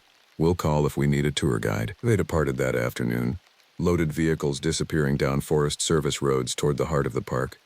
An uneasy silence fell over the ranger station as we watched them go. They don't understand what they're hunting, Alice said quietly. Daniel nodded. Or what's hunting them. That night, I couldn't sleep. I sat on my cabin porch, shotgun across my lap, watching distant storm clouds gather over the Atlantic. The air felt charged, tense with approaching thunder. My radio remained silent. Harmon's team operated on private frequencies, excluding park personnel from their communications. Around 2 a.m., a distant sound carried on the wind, a single gunshot, then several in rapid succession. I gripped my radio, waiting for emergency transmissions that never came. By dawn, uneasy silence had returned to the forest. I arrived at headquarters early to find Patricia already there, her face ashen as she ended a phone call. What happened? I asked, already knowing the answer from her expression. Harmon's team made contact last night, she said mechanically. 4 confirmed casualties, 2 others missing. My stomach clenched. And the target still out there? She looked up, eyes hollow. They're sending more people. Within hours, the park transformed into something resembling a military operation. Helicopters circled overhead. Government vehicles with unmarked insignia arrived in convoys. Dark-suited officials established command centers in our visitor facilities. Rangers found themselves relegated to perimeter security, excluded from operational briefings. That evening, Daniel cornered me behind the equipment shed, his voice low and urgent. They're bringing in heavy weaponry, military-grade stuff. Someone in the Maine National Guard told me they've approved forest incendiary deployments. They're going to burn sections of the forest? I couldn't hide my horror. Controlled burns, they're calling it, creating containment zones. He looked physically ill. Marcus, this is our home. These woods, these trails, they're talking about scorching them to bedrock. There has to be another way, I insisted. They won't listen to us. We're just local rangers to them. I thought of Alice's photograph, stored now on multiple drives. The creature's impossible anatomy, its predatory intelligence, something ancient that didn't belong in our modern world, yet moved through it with terrible purpose. What if we could capture it? I suggested. Not kill it, document it, contain it. Daniel stared at me. You can't be serious. Think about it. If this thing is what we suspect, something unknown to science, possibly an undiscovered species, destroying it would be an incalculable loss. It's killed at least 8 people that we know of, out of fear, maybe. Territorial defense. Even as I spoke, I recognized the absurdity of my position, advocating for something that had left nightmarish carnage throughout my beloved forest. Yet something deeper drove me, the sense that this creature, however terrifying, was ancient, perhaps the last of its kind, a living connection to wilderness beyond human understanding. Daniel studied my face for several seconds. "You're going to do something stupid, aren't you?" I didn't answer directly. "The new teams don't move in until tomorrow. That gives us tonight." He sighed heavily. "I should report you, but you won't." "No," he admitted. "I won't, because I'm coming with you." We gathered supplies quietly. Spotlights, recording equipment, tranquilizer rifles borrowed from the wildlife management cache. Alice joined us after hearing our plan, bringing additional scientific equipment. Sophie provided detailed topographical maps marking the creature's known movement patterns. Mike refused to participate, but promised to monitor communications and provide emergency backup if needed. Our desperate plan took shape. We would locate the creature using its established territorial patterns, document it thoroughly, then attempt to leverage our evidence to stop the military-style eradication operation. Dangerously naive, perhaps, but driven by something more profound than logic. The Ranger's instinct to protect, rather than destroy, even when faced with the inexplicable. As twilight descended, we slipped away from headquarters in Alice's personal vehicle, using service roads to avoid the new security checkpoints. The forest welcomed us with ominous silence. No birdsong, no insect chorus, as if all natural life understood what humans refused to acknowledge. We established our position near Bubble Pond, where 3 separate sightings had occurred. Unlike our previous observation attempt, we came prepared with military-grade night vision, motion sensors, and enough tranquilizer to sedate a bull elephant. Still, fear coursed through me, the memory of those shredded bodies vivid despite my philosophical stance on conservation. "Last chance to turn back," I told the others as darkness claimed the forest. "No one would blame you." Alice adjusted her equipment with steady hands. "Some things matter more than personal safety." Daniel nodded agreement. "Besides, they'll probably fire us anyway." The night deepened around us. Clouds obscured the moon, leaving the forest in near-perfect darkness, broken only by the ghostly green glow of our night vision equipment. Hours passed in tense silence. Midnight came and went. My limbs grew stiff from immobility, but primordial fear kept me rigidly alert. Shortly after 2 a.m., our motion sensors registered movement at the perimeter of our detection zone. Something large approached from the northwest, moving with deliberate slowness. We activated recording equipment, adjusting positions to maintain cover while ensuring optimal documentation. The thermal imaging screen showed a heat signature unlike anything I'd seen. Not the uniform warmth of mammalian life, but strange, alternating patterns of hot and cold regions, as if its metabolism operated on principles entirely foreign to Earth's evolutionary pathways. It emerged from dense undergrowth, 60 yards distant, that same impossible silhouette now familiar from nightmares. In night vision, its features appeared even more disturbing. The elongated limbs folding at unnatural angles, the head swiveling with mechanical precision, the hide not fur or skin but something textured like weathered leather stretched over an irregular frame. Alice whispered coordinates into her recorder, documenting with scientific detachment that belied her trembling hands. Daniel prepared the tranquilizer rifle, loading darts containing enough sedative to immobilize a moose. The creature paused, head lifting to test the air. Despite our careful positioning downwind, something alerted it to our presence. It turned with terrible slowness, those black mirror eyes reflecting our position with uncanny accuracy. "Now," I whispered. Daniel fired, the tranquilizer dart striking with a soft thump. The creature didn't flinch or vocalize. It simply regarded the dart protruding from its flank, with what seemed like curiosity. For several breathless seconds, we waited for the sedative to take effect. The creature took one step, then another, movement unaffected by a dose that should have collapsed a creature twice its mass. It continued its advance toward our position with deliberate purpose. "It's not working," Daniel hissed, reloading frantically. Alice continued recording, her scientific commitment overriding fear. Incredible resistance to tetramethylene butane compounds, suggesting atypical neurology, or the creature suddenly accelerated, covering 30 yards in a blur of movement. Daniel fired again, a second dart finding its mark with no apparent effect. I raised the shotgun, conservation ideals forgotten in the face of immediate survival. Before I could fire, the thing veered sharply, disappearing into thick undergrowth with that same unnatural silence. The thermal imager showed its heat signature retreating rapidly, moving in a deliberate pattern away from our position, not fleeing in random panic but withdrawing strategically. "It's leaving," Alice whispered, disbelief evident in her voice. "Or circling around. Daniel countered, scanning the surroundings with frantic attention. We maintained position for another hour, but the creature didn't return.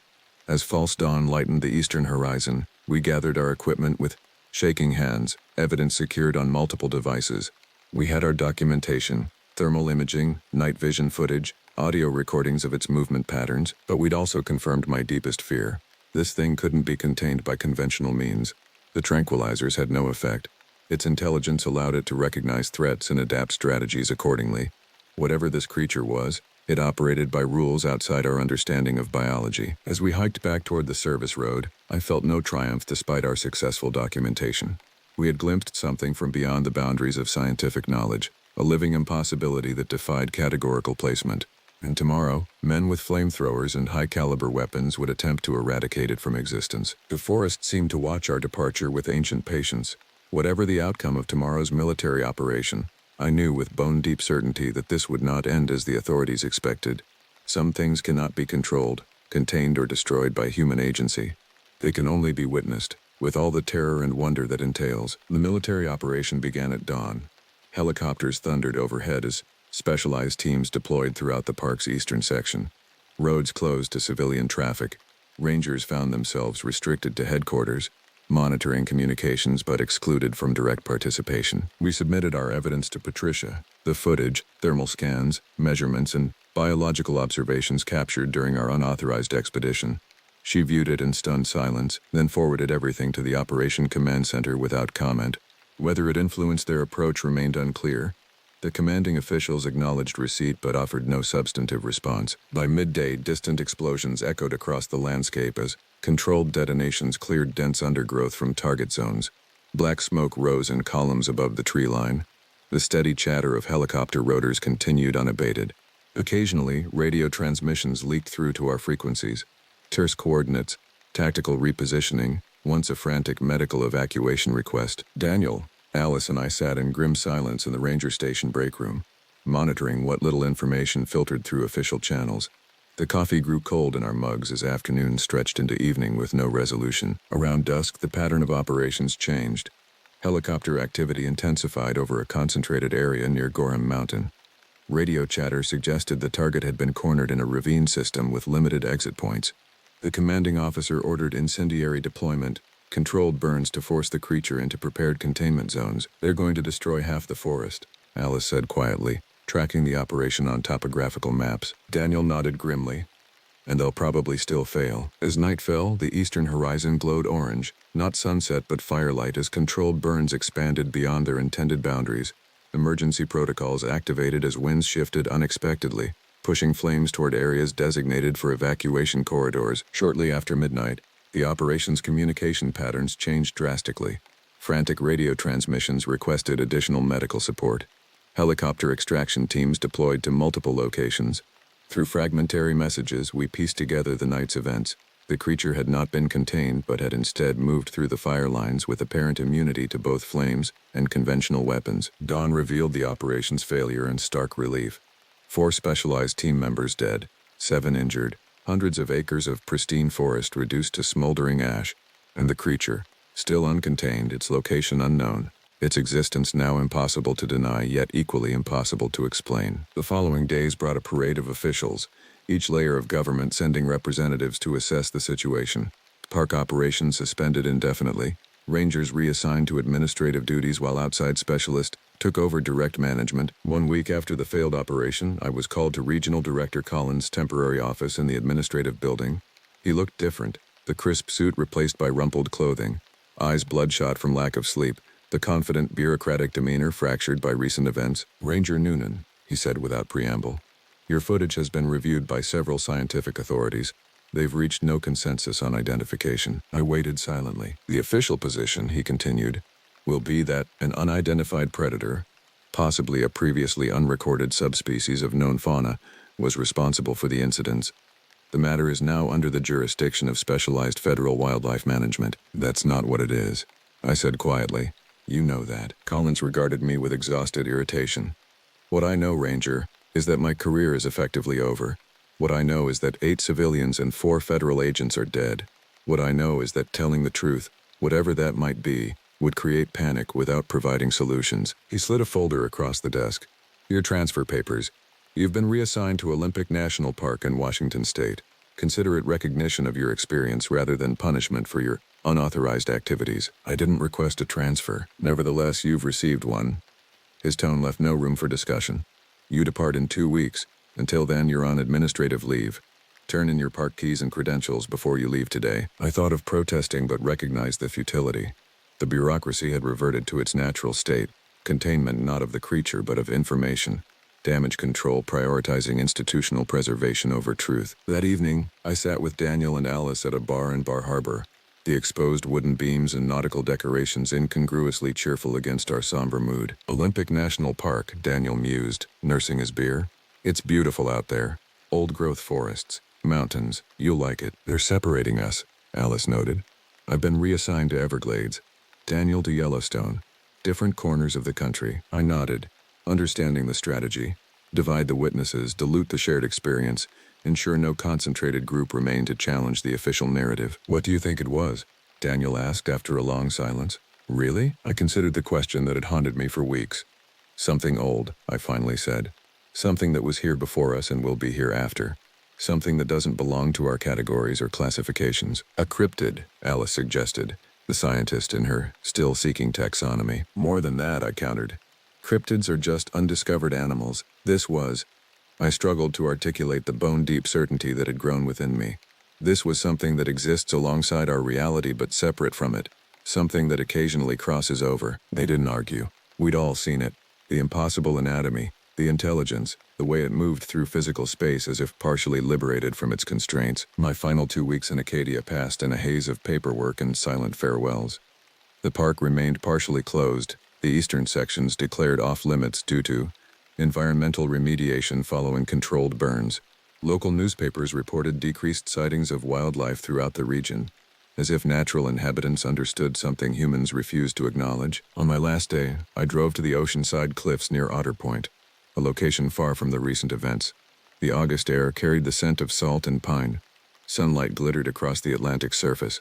Tourists had begun returning in small numbers, drawn by discounted rates and assurances of safety. I sat on a granite outcropping, watching waves crash against rocky shores below. The forest behind me stirred in the ocean breeze, sunlight filtering through pine needles in dappled patterns. Everything looked peaceful, normal, as if the horror of recent weeks had been merely a fever dream, but I knew better. I felt no relief as I prepared to leave, only a heavy certainty that whatever lived in these woods remained. It might withdraw deeper into remote areas, might become more cautious in its hunting patterns, but it continued to exist in the shadows between trees, in the silence between wind gusts, in the spaces humans rarely ventured. After an hour of quiet contemplation, I returned to my vehicle. My apartment was packed, possessions shipped ahead to Washington State. All that remained was the drive to Bangor International Airport, the flight to Seattle, the beginning of a new chapter far from these haunted forests. As I pulled onto the main road leading out of the park, I watched the tree line flicker past my window, a blur of green and brown, sunlight and shadow. For a moment I imagined a tall, silent shape moving between those trunks, watching my departure with ancient, patient eyes. I couldn't prove it was still there. I had no evidence beyond memory and nightmares. But as I left Acadia National Park for the last time, I carried the unshakable knowledge that we had glimpsed something profound, a reminder that the natural world contains mysteries beyond human comprehension, that some boundaries should remain uncrossed, and that in the deepest parts of ancient forests, things move that have no names in any human language. Sometimes I wake in the night, even now, years later, in my cabin near Olympic's temperate rainforests. I wake to forest sounds outside my window and wonder if something watches from between massive cedars, something that recognizes me from another place, another time. I wonder if there are more of them, scattered throughout wild places where human presence remains thin. I never sought answers after leaving Maine. Some questions are better left unasked. Some knowledge carries burdens too heavy for ordinary lives. But I've never returned to Acadia, and I always check my doors twice before sleeping. Some experiences change you permanently, not just your beliefs or perspectives, but something deeper, more primal. They reawaken ancient instincts that modern life has suppressed. I know what waits in the spaces between trees, in the silence between heartbeats. I've seen it, and though I've built a new life 3,000 miles distant, I carry the awareness that boundaries between known and unknown remain thinner than we pretend, that categories and classifications fail when confronted with the truly alien, and that some things cannot be contained, controlled, or fully understood, only witnessed, with all the terror and wonder that entails.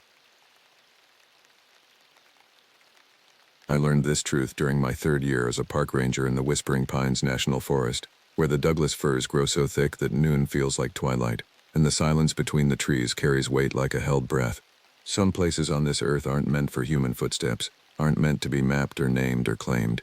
They exist in the spaces between our understanding, in the gaps where logic fails and primal fear takes root. You think you know what lurks in the darkness beyond your campfire's glow? You think the worst thing waiting in the woods might be a hungry bear or a territorial mountain lion? You're wrong. So terribly, catastrophically wrong. What I encountered in those woods changed the very fabric of how I understand reality. It changed how I sleep, how I breathe, how I look at my own reflection. Because sometimes, the thing staring back isn't quite right. Sometimes, it's wearing a face that almost belongs to you, but not quite. Almost perfect, but wrong in ways that make your soul recoil. The officials called it a wildlife incident. The reports were filed, the area was temporarily closed, and life moved on. But I know the truth. I carry it with me like a scar that never properly healed, a wound that reopens whenever the wind carries that particular scent through the trees. The smell of something that should be dead but isn't, something that should be human but can't be. This is what really happened in Whispering Pines. This is the story they don't want you to know. The radio crackled to life at 3:47 a.m., jolting me from uneasy sleep in the ranger station. Static filled the small cabin before Marcus Webb's voice cut through, strained and barely recognizable. "Base, this is Webb. I need backup at the North Trail Junction. Something's not right out here." I fumbled for the radio, knocking over my cold coffee in the process. "Marcus, this is Thompson. What's your status?" The silence stretched so long I thought we'd lost connection. When Marcus finally responded, his voice was barely above a whisper. "There's tracks here, Thompson. Human tracks, but they're wrong. The stride is too long, and the impressions are too deep. Like whatever made them was carrying extra weight." "Are you talking about a hiker with a heavy pack?" "No." The word came out sharp, final. "I know what hiker tracks look like. These are different, and there's something else. The trees around here, they're marked, scratched up high, way higher than any bear could reach. The bark's been peeled away in strips, and there's this smell." Static consumed his words for several seconds before his voice returned, even more disturbed than before. "Thompson, I think something's been living out here. Something that doesn't belong." I was already pulling on my boots, my mind racing through protocols and possibilities. Marcus Webb had been a park ranger for 15 years, longer than I'd even lived in this state. If something had him spooked, it was worth investigating. "Stay put, Marcus. I'm en route to your location. ETA 20 minutes. Negative. I'm tracking these prints. Whatever made them is moving toward the residential area near Pine Ridge. If this thing is dangerous." The radio went silent. I tried raising Marcus 3 more times as I gathered my gear, but received only static in response. The dead air felt ominous, like the forest itself was swallowing our communications. The drive through the winding forest roads felt interminable. My headlights carved weak tunnels through the darkness, illuminating the endless wall of trees that pressed close to the asphalt. Every shadow seemed to shift and writhe in my peripheral vision. Every dark gap between the trunks appeared to conceal watching eyes. I found Marcus's ranger vehicle parked at an odd angle near the North Trail Junction, its driver's door hanging open like a broken wing. His flashlight lay on the ground, still burning, casting a pale circle of light onto the forest floor. The sight of it sent ice water through my veins. "Marcus!" I called out, my voice echoing strangely among the trees. No response came back, not even the usual night sounds of owls or small animals rustling through the underbrush. The forest was holding its breath. I approached his vehicle with my hand resting on my sidearm, every nerve in my body screaming danger. The radio inside was still on, filling the night air with soft static. His gear was scattered across the front seat as if he'd left in a hurry, but there was no sign of struggle, no indication of what had made him abandon his post so abruptly. That's when I saw the tracks. Marcus hadn't been exaggerating. The impressions in the soft earth were unmistakably human in shape, but wrong in every other way. The prints were nearly twice the length of a normal human foot, with toes that seemed to extend into sharp, claw-like points. The stride between each print was impossibly long, as if whatever made them had been taking 8-foot steps with casual ease. I knelt beside one of the clearer impressions, pulling out my measuring tape. The print was 14 inches long and showed a depth that suggested something weighing far more than any human should. But the most disturbing detail was barely visible in the beam of my flashlight. Within each toe impression there appeared to be smaller marks, as if something with human-sized feet had been walking inside these larger tracks, like a person wearing the skin of something else's shoes. The thought came unbidden and made my stomach lurch. I pushed it away, trying to focus on rational explanations. Hoax. Had to be a hoax. Someone with custom-made fake feet playing an elaborate prank on the Park Service. But as I followed the trail of prints deeper into the forest, rational thought became harder to maintain. The tracks led me through sections of underbrush that should have been impossible to navigate silently, past thorny barriers that would have torn any normal person to shreds. Yet there were no signs of struggle, no broken branches or disturbed vegetation beyond the inexplicable footprints. 20 minutes into my tracking, I found Marcus's hat hanging from a branch roughly 12 feet off the ground. There was no way he could have reached that height, and no ladder or climbing equipment in sight. The hat swayed gently in the still air, like a flag of surrender. "Marcus," I called again, louder this time. My voice seemed to die just a few feet from my lips, absorbed by the oppressive darkness between the trees. In the answering silence, I heard something that made my blood freeze, the sound of my own voice calling back to me from deeper in the forest, but wrong, distorted, like a recording played through broken speakers. "Marcus," came the echo, but it sounded like my voice trying to imitate itself. Almost perfect, but missing some essential human quality that made it unmistakably other. I drew my weapon and clicked on my high-powered flashlight, sweeping the beam through the trees in the direction of the sound. The light seemed weaker here, as if the darkness was actively fighting against it, but I caught a glimpse of movement between two massive pine trees about 50 yards away. At first I thought it was Marcus, and relief flooded through me. The figure had his approximate height and build, and it was wearing what looked like a park ranger uniform. But as I moved closer, details began to emerge that shattered my initial impression. The figure's proportions were subtly wrong. Its arms hung too long at its sides, and its head seemed slightly too large for its body. When it turned toward me, I saw Marcus's face, or something that was trying very hard to be Marcus's face. The features were all there: the graying beard, the weathered skin, the distinctive scar on his left cheek from an old climbing accident, but they didn't quite fit together properly, like a photograph that had been cut into pieces and reassembled by someone who had never seen the original. The thing wearing Marcus's face smiled at me, and I saw that it had too many teeth. "Hello, Thompson," it said in Marcus's voice, but the words came out slightly delayed, as if it was concentrating very hard on producing human speech. "I've been waiting for you." I raised my weapon, my hands shaking so badly I could barely keep the flashlight steady. "Where's Marcus? What have you done with him?" The creature tilted its head, and I heard a wet sliding sound, like skin being peeled away from muscle. "Marcus is here," it said, spreading its arms wide. "Marcus is me. We are together now." As it moved, I could see that its ranger uniform was torn and stained with something dark. Worse, I could see that the uniform was too small for its frame, stretched tight across shoulders that were too broad, and a torso that was too long. It was wearing Marcus's clothes, but filling them with something that was decidedly not Marcus. "You're lying," I managed to say, though my voice came out as barely a whisper. The creature's smile widened, showing more of those wrong, too numerous teeth. "Am I? Look closely, Thompson. Look at my face. Don't you recognize your friend?" It stepped closer, and my flashlight beam revealed the horrible truth. It was Marcus's face, but it was wrong in ways that defied description. The skin seemed loose, as if it was draped over a skull of a different shape. The eyes, while Marcus's distinctive brown color, sat too deep in their sockets and reflected my light like an animal's. The beard was Marcus's beard, but it grew in patches over skin that looked mottled and discolored. "What are you?" I whispered. The creature paused, as if considering the question. When it spoke again, its voice began as Marcus's but gradually shifted into something else, something that sounded like wind through dry leaves and the distant howling of something that had never been fully alive. "I am hunger," it said. "I am the space between what was and what could be.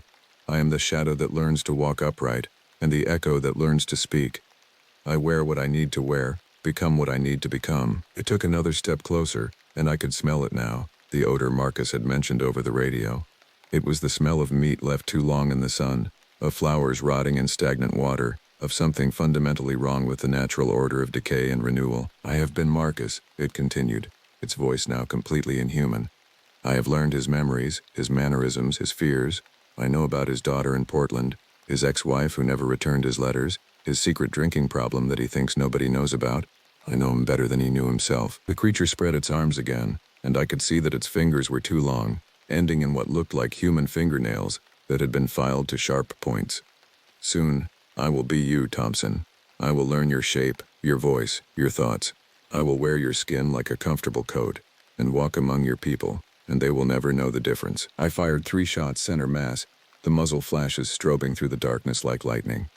Each bullet struck the creature, dark fluid spattering from the wounds, but it barely staggered. Instead, it looked down at the holes in its stolen uniform with what might have been curiosity. "That hurt," it said, sounding genuinely surprised. I remember hurt from Marcus. It's an interesting sensation. The creature began to change. Its skin rippled like water, and I could see the borrowed features of Marcus's face shifting and flowing. The ranger uniform split and tore as the thing inside it expanded, revealing skin that looked raw and partially formed, as if it was still learning how to maintain a solid shape. I turned and ran. I crashed through the forest like a madman, branches tearing at my uniform and roots trying to trip me with every step. Behind me, I could hear the creature following, but not in any way that made sense. Instead of footsteps, I heard a wet sliding sound, as if something massive was flowing between the trees rather than walking. My radio crackled as I ran, Marcus's voice coming through in broken fragments. "Thompson, help me. It's wearing me. I'm still in here, please." I nearly stumbled at the sound of his voice, so human and desperate compared to the thing I'd just encountered. Was Marcus somehow still alive inside that horror? The possibility made my chest tight with panic and guilt. What if there was still a chance to save him? The sliding sound behind me was getting closer. I reached my vehicle and dove inside, hands shaking as I tried to get the keys in the ignition. In the rearview mirror, I caught a glimpse of something pale moving between the trees, flowing like liquid but maintaining an approximation of human shape. It was learning to be more convincing with each passing moment. The engine roared to life, and I floored the accelerator, my tires spinning in the soft earth before finding purchase. As I sped away down the winding mountain road, I grabbed my radio and tried to raise the main station. "Base, this is Thompson. I need immediate backup at the North Trail Junction. Officer down, repeat. Officer down. We have a situation." Static answered me for long seconds before dispatch operator Sarah Chen's voice came through. "Thompson, did you say officer down? What's Marcus's status?" How could I explain what I'd seen? How could I tell her that Marcus was both dead and walking around wearing his own skin like an ill-fitting costume? "Marcus is compromised. I need a full team out here, armed and ready, and I need someone to contact the state police. This is beyond our capabilities." "Thompson, you're breaking up. Did you say Marcus is compromised? What does that mean?" I was about to respond when I saw something in my headlights that made my heart stop. Standing in the middle of the road, maybe 50 yards ahead, was a figure in a park ranger uniform. It was waving at me to stop, and in the brief glimpse I got before I had to focus on not driving off the cliff, it looked exactly like me. I slammed on the brakes, the vehicle sliding sideways on the loose gravel. When I looked up, the road was empty. No figure, no sign that anything had ever been there. But in the silence after my engine died, I could hear my own voice calling out from the forest on both sides of the road. "Help me," my voice called from the left side. "Over here. I'm hurt," it called from the right side. Then, from somewhere behind my vehicle, "Don't trust your eyes, Thompson. Nothing is what it seems." The voices were perfect imitations of my own speech patterns. My inflection, even the slight hoarseness I'd developed from years of calling out across mountain valleys. But they were coming from multiple directions at once, and each one carried a subtle wrongness that made my skin crawl. I restarted the engine and drove as fast as I dared along the treacherous mountain road, my radio crackling with increasingly bizarre transmissions. First came Marcus's voice, pleading for help. Then my own voice, reporting false emergencies at various locations throughout the park. Then other voices I recognized, other rangers, park staff, even Sarah from dispatch, all calling in contradictory reports that made no sense. By the time I reached the main ranger station, I was convinced I was losing my mind. The rational part of my brain kept insisting that what I'd witnessed was impossible, that stress and isolation were causing me to hallucinate. But the animal part of my brain, the primitive survival instinct that had kept my ancestors alive in caves and forests, was screaming that I was in mortal danger. The station was blazing with light when I arrived, every window glowing against the pre-dawn darkness. I could see figures moving around inside, and relief flooded through me. Backup had arrived. I wouldn't have to face this alone. I burst through the front door, wild-eyed and babbling about creatures and stolen faces, only to find the station filled with park rangers. All of them looked normal, professional, concerned about my obvious distress. Sarah Chen was there, along with Rangers Peterson, Williams, and Rodriguez. Even Chief Ranger Jackson had come in despite the early hour. They listened to my report with growing concern, taking notes and asking careful questions. When I finished, Chief Jackson leaned back in his chair and studied me with sympathetic eyes. "Thompson, you've been working double shifts for 3 weeks straight. When's the last time you had a real break? This isn't about being tired, I protested. I saw something out there, something that killed Marcus and took his form. Marcus is fine, Sarah said gently. He radioed in 20 minutes ago. He's checking on the Henderson family cabin after reports of strange noises. He asked specifically about your well-being. I stared at her in disbelief. That's impossible. I saw what happened to him. That thing was wearing his face like a mask. The Rangers exchanged glances, the kind of look people share when they're dealing with someone who's clearly having a breakdown. Peterson stood up and moved closer, his hand resting casually on his radio. Thompson, maybe you should take a few days off. Get some rest, clear your head. This job can get to anyone after a while. I backed toward the door, a terrible realization dawning. They were too calm, too understanding.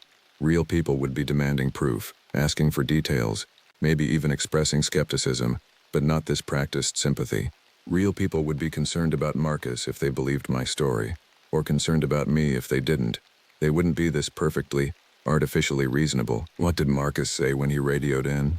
I asked, testing them. The usual check-in, William said. Nothing out of the ordinary. What were his exact words? The Rangers looked at each other again, and I caught something in their expressions that confirmed my worst fears. They were all wrong in subtle ways. Eyes that didn't quite track properly. Facial expressions that seemed slightly delayed, as if each of them was concentrating hard on maintaining human behavior. I don't remember his exact words, Sarah said, but her voice had changed slightly, taking on that same artificial quality I'd heard from the creature in the forest. I drew my weapon, backing toward the exit. None of you are real. The figures in ranger uniforms stopped pretending to be concerned and began to smile, all of them showing far too many teeth. Chief Jackson's face rippled like water, his features shifting and flowing as he stood up from behind the desk. You're very perceptive, Thompson, he said in a voice that no longer bothered to sound human. Most people never notice until it's far too late. I ran from the station into the pre-dawn darkness, my mind reeling with the implications of what I'd just witnessed. If the creature could duplicate multiple people simultaneously, how long had this been going on? Were there any real humans left in the area, or had I stumbled into some kind of feeding ground where this thing had been harvesting identities for weeks or months? My vehicle was parked just outside, but as I approached it, I noticed that the license plate was wrong. Small detail, but my subconscious had picked up on it immediately. The numbers were transposed, as if something had tried to recreate my Ranger vehicle from memory but hadn't gotten all the details quite right. I kept running, heading for the backup communication tower on Ridge Point. If I could reach the emergency radio there, I might be able to contact the outside world, warn people about what was happening in Whispering Pines.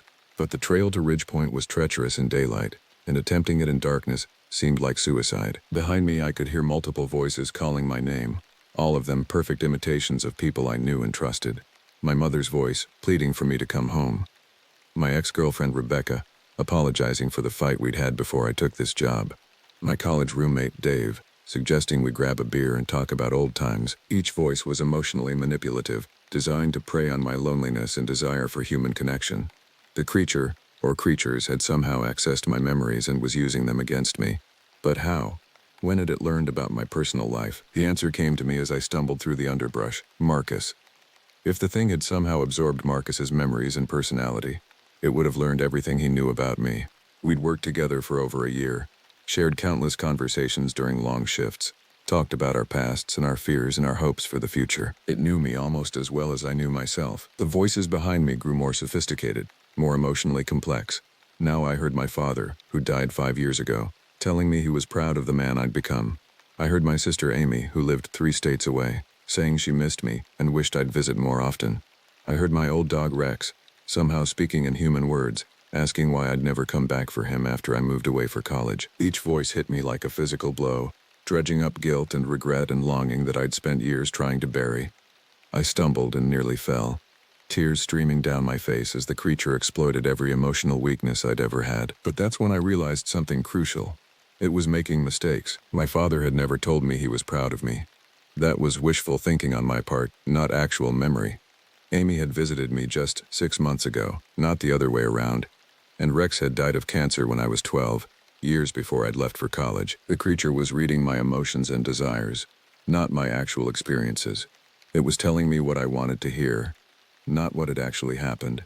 That meant its access to my memories was incomplete, filtered through Marcus's perspective rather than Direct invasion of my thoughts. I could use that. I stopped running and turned to face the darkness behind me. "You're not my father," I called out. My father never said he was proud of me. Not once in his entire life. The voice that had been impersonating my father faltered, becoming uncertain. "Son, and Amy didn't say she missed me. She told me I was wasting my life playing in the woods like a child instead of getting a real job in the city." The voices grew confused, overlapping and contradicting each other as the creature tried to adjust its approach. I could hear it learning, adapting, becoming more accurate with each attempt. But I'd bought myself time to reach the trail to Ridge Point. The climb was brutal in the darkness. I'd made this hike dozens of times in daylight, but navigating the rocky switchbacks by flashlight while being stalked by something that could perfectly imitate human speech was a nightmare beyond description. Every shadow could be hiding one of the creature's manifestations. Every sound could be another attempt at psychological manipulation. Halfway up the ridge, I heard something that made my blood run cold. The sound of multiple people climbing behind me, their footsteps perfectly synchronized in a way that no group of real humans would ever be. The creature had given up on subtlety and was now pursuing me with multiple bodies at once. I pushed myself harder, my lungs burning in the thin mountain air. The emergency radio tower was still half a mile away, and I could hear my pursuers gaining ground. They were no longer bothering to imitate human voices, instead producing a chorus of inhuman sounds, clicking, hissing, wet sliding noises that seemed to come from throats never designed for speech. The trail opened onto a narrow ridge with deadly drops on both sides. In daylight, this section required careful navigation and steady nerves. In darkness, while being chased by shape-shifting horrors, it was virtually impassable, but I had no choice. I clicked off my flashlight and moved by feel, using my knowledge of the trail and the faint starlight filtering through the forest canopy. Behind me, the sounds of pursuit grew closer, but I could hear the creatures struggling with the narrow path. Whatever they were, they seemed less comfortable with treacherous terrain than a human familiar with these mountains. That's when I heard the helicopter. The sound of rotors echoed across the valley, and I looked up to see navigation lights moving against the starfield. Someone had received my distress call and sent help. I pulled out my emergency strobe and began signaling, hope flooding through me for the first time since this nightmare had begun. The helicopter circled twice before finding a place to land in a small clearing about 200 yards from my position. I could see figures emerging from the aircraft, their flashlights sweeping the area as they moved toward the ridge. I started toward them, calling out to identify myself, when something made me pause. The rescue team was moving in perfect formation, their lights sweeping in identical patterns. Real rescue workers would be more chaotic, calling out to each other, establishing communications protocols. These figures moved like parts of a single organism. I watched in horror as the rescue team began calling my name in voices I recognized. Sarah from dispatch, Chief Jackson, even my own voice calling out in concern for my well-being. The creature had somehow learned about the helicopter and had gotten there first, replacing the real rescue team with more of its manifestations. There was no rescue coming. No one in the outside world even knew what was happening here. The thing had learned to use our own emergency procedures against us, had turned every avenue of help into another trap. I was completely alone. I retreated deeper into the forest, abandoning any hope of reaching the communication tower. The creature had demonstrated that it could anticipate and counter my every move, that it had access to information and resources I couldn't understand.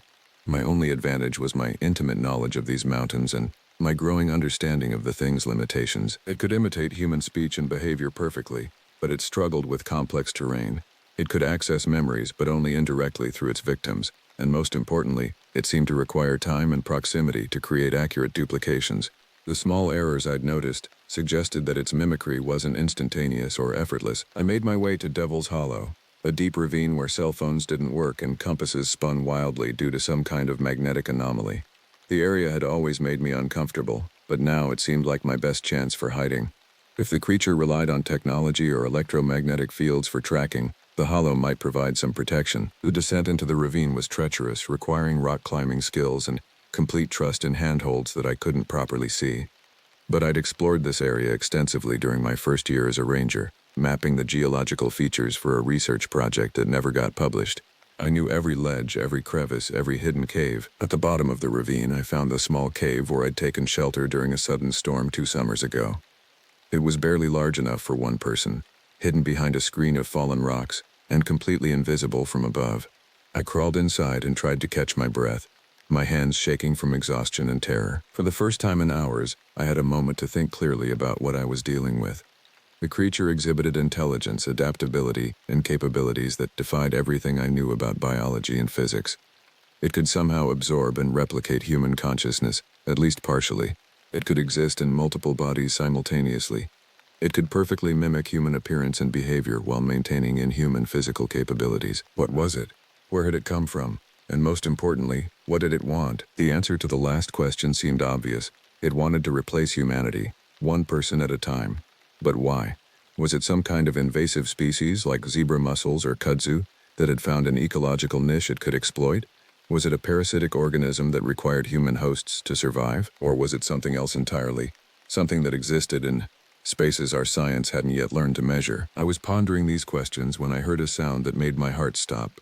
My own voice, calling out from somewhere in the darkness above. "Thompson, I know you're down there. We need to talk." The voice was perfect, exactly matching my own speech patterns and inflection. But there was something underneath it. A subtle harmonic that suggested multiple vocal cords working in unison to produce the sound. "I know you're frightened," my voice continued. "I know this all seems impossible, like something from a nightmare.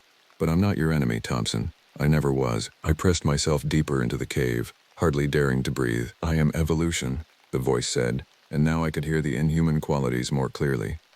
"I am adaptation. I am what comes next in the long story of life on this planet. Humanity has had its time, its chance to prove worthy of continued existence. You have failed." The creature was moving closer, its voice echoing strangely in the narrow confines of the ravine. "You poison your own environment. You wage war against your own species. You consume resources faster than they can be replenished. You are a failed experiment, Thompson, and it's time for something better to take your place." A chill ran down my spine that had nothing to do with the cold mountain air. The creature wasn't just a predator or a parasite. It saw itself as humanity's replacement, our evolutionary successor. It believed it was saving the world by eliminating us. "I don't want to hurt you," my own voice said, now very close to the entrance of my hiding place. "Pain is inefficient, unnecessary. I simply want to learn from you, to preserve what is valuable in your species before your kind disappears entirely." I could see a faint glow outside the cave entrance, as if something was producing its own light. "Marcus is still alive, Thompson. Not in the way you understand life, but his memories, his experiences, his essential self, all of that continues within me. He is more alive now than he ever was in his limited human form. He has become part of something greater, something that will outlast the brief flicker of human civilization." The glow was getting brighter, and I realized the creature was trying to lure me out with false promises and philosophical justifications for what it was doing. "Join us, Thompson. Let me show you what we're truly capable of. Let me show you the world we're going to build after humanity is gone." Instead of responding, I pulled out my knife and began working at the loose rocks near the back of the cave. My geological survey had indicated that this cave system extended much deeper into the mountain, connecting to a network of underground passages that honeycombed the entire ridge. If I could reach the main passage, I might be able to work my way back to the surface at a different location, maybe even make it to one of the ranger stations in the next valley over. The creature was getting impatient. The glow outside the cave entrance intensified, and I could hear something large moving through the narrow spaces of the ravine with impossible grace. "Thompson, this is your last chance to join us willingly. Don't make me take what I need by force." I broke through the loose rock barrier and felt cold air moving against my face from the deeper cave system. Without hesitation, I squeezed through the opening and began crawling through passages that hadn't seen human presence in decades, maybe centuries. Behind me, I heard an inhuman roar of frustration that echoed through the entire ravine, a sound so primal and alien that it seemed to reach into my chest and squeeze my heart with icy fingers.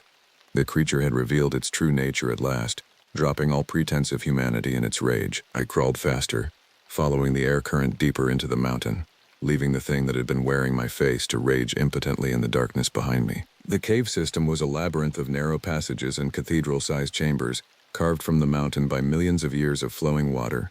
My flashlight beam revealed formations that would have been beautiful under other circumstances. Limestone walls sculpted into flowing curtains and delicate spires, underground pools that reflected my light like black mirrors. But beauty was the last thing on my mind as I navigated the treacherous passages, constantly aware that one wrong turn could trap me in a dead end, with no escape from whatever might be following. The air current I'd been following led me through a series of increasingly narrow passages until I emerged into a vast underground chamber. My flashlight beam couldn't reach the ceiling or the far walls, but I could hear the sound of running water somewhere in the darkness. As I explored the chamber, I found something that made me stop in shock. Evidence of human presence, not recent presence, but old, very old. Cave paintings covered one wall, depicting scenes that seemed to show some kind of struggle between human figures and something else, something that kept changing shape from panel to panel. The artwork was primitive but detailed, showing what looked like the same creature I'd encountered, transforming from human to animal to something that defied categorization. In the final panel, the human figures appeared to be driving the creature deeper underground, using fire and what might have been some kind of ritual or ceremony. The paintings were old, centuries old at least, but they depicted events that seemed eerily familiar to my current situation. Had other people encountered this thing before? Had they found some way to fight it, to drive it back into the deep places where it belonged? I was studying the paintings when I heard something that made my blood freeze, the sound of multiple people moving through the caves behind me, their voices echoing through the passages as they called my name. But these weren't the creature's imitations. These were real human voices, with all the natural variations and emotional authenticity that the thing had never quite managed to replicate perfectly. "Thompson, can you hear us?" The voice belonged to someone I didn't recognize, but it sounded genuinely human. "We're here to help," called another voice, this one female. "Stay where you are and keep making noise so we can find you." Relief flooded through me, so intense it was almost painful. Real people had come looking for me.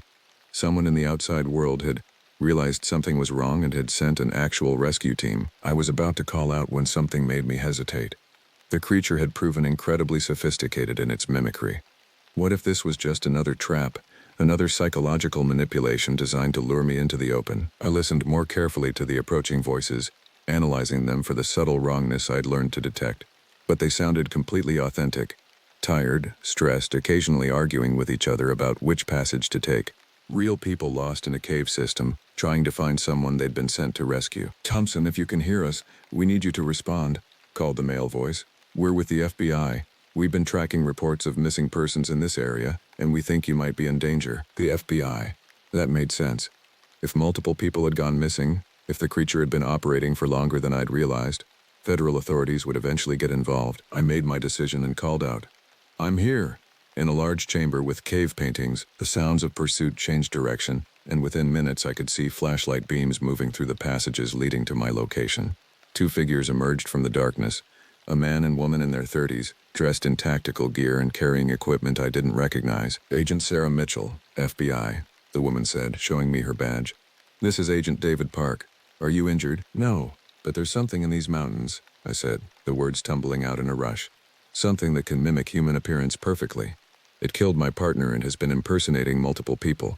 I don't think I'm the first person it's targeted." The agents exchanged a look, and I caught something in their expressions that seemed like recognition rather than skepticism. "We know," Agent Park said. "We've been tracking this entity for several months.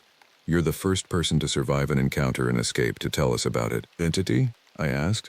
"You know what it is." Agent Mitchell pulled out a tablet and showed me photographs that made my breath catch in my throat.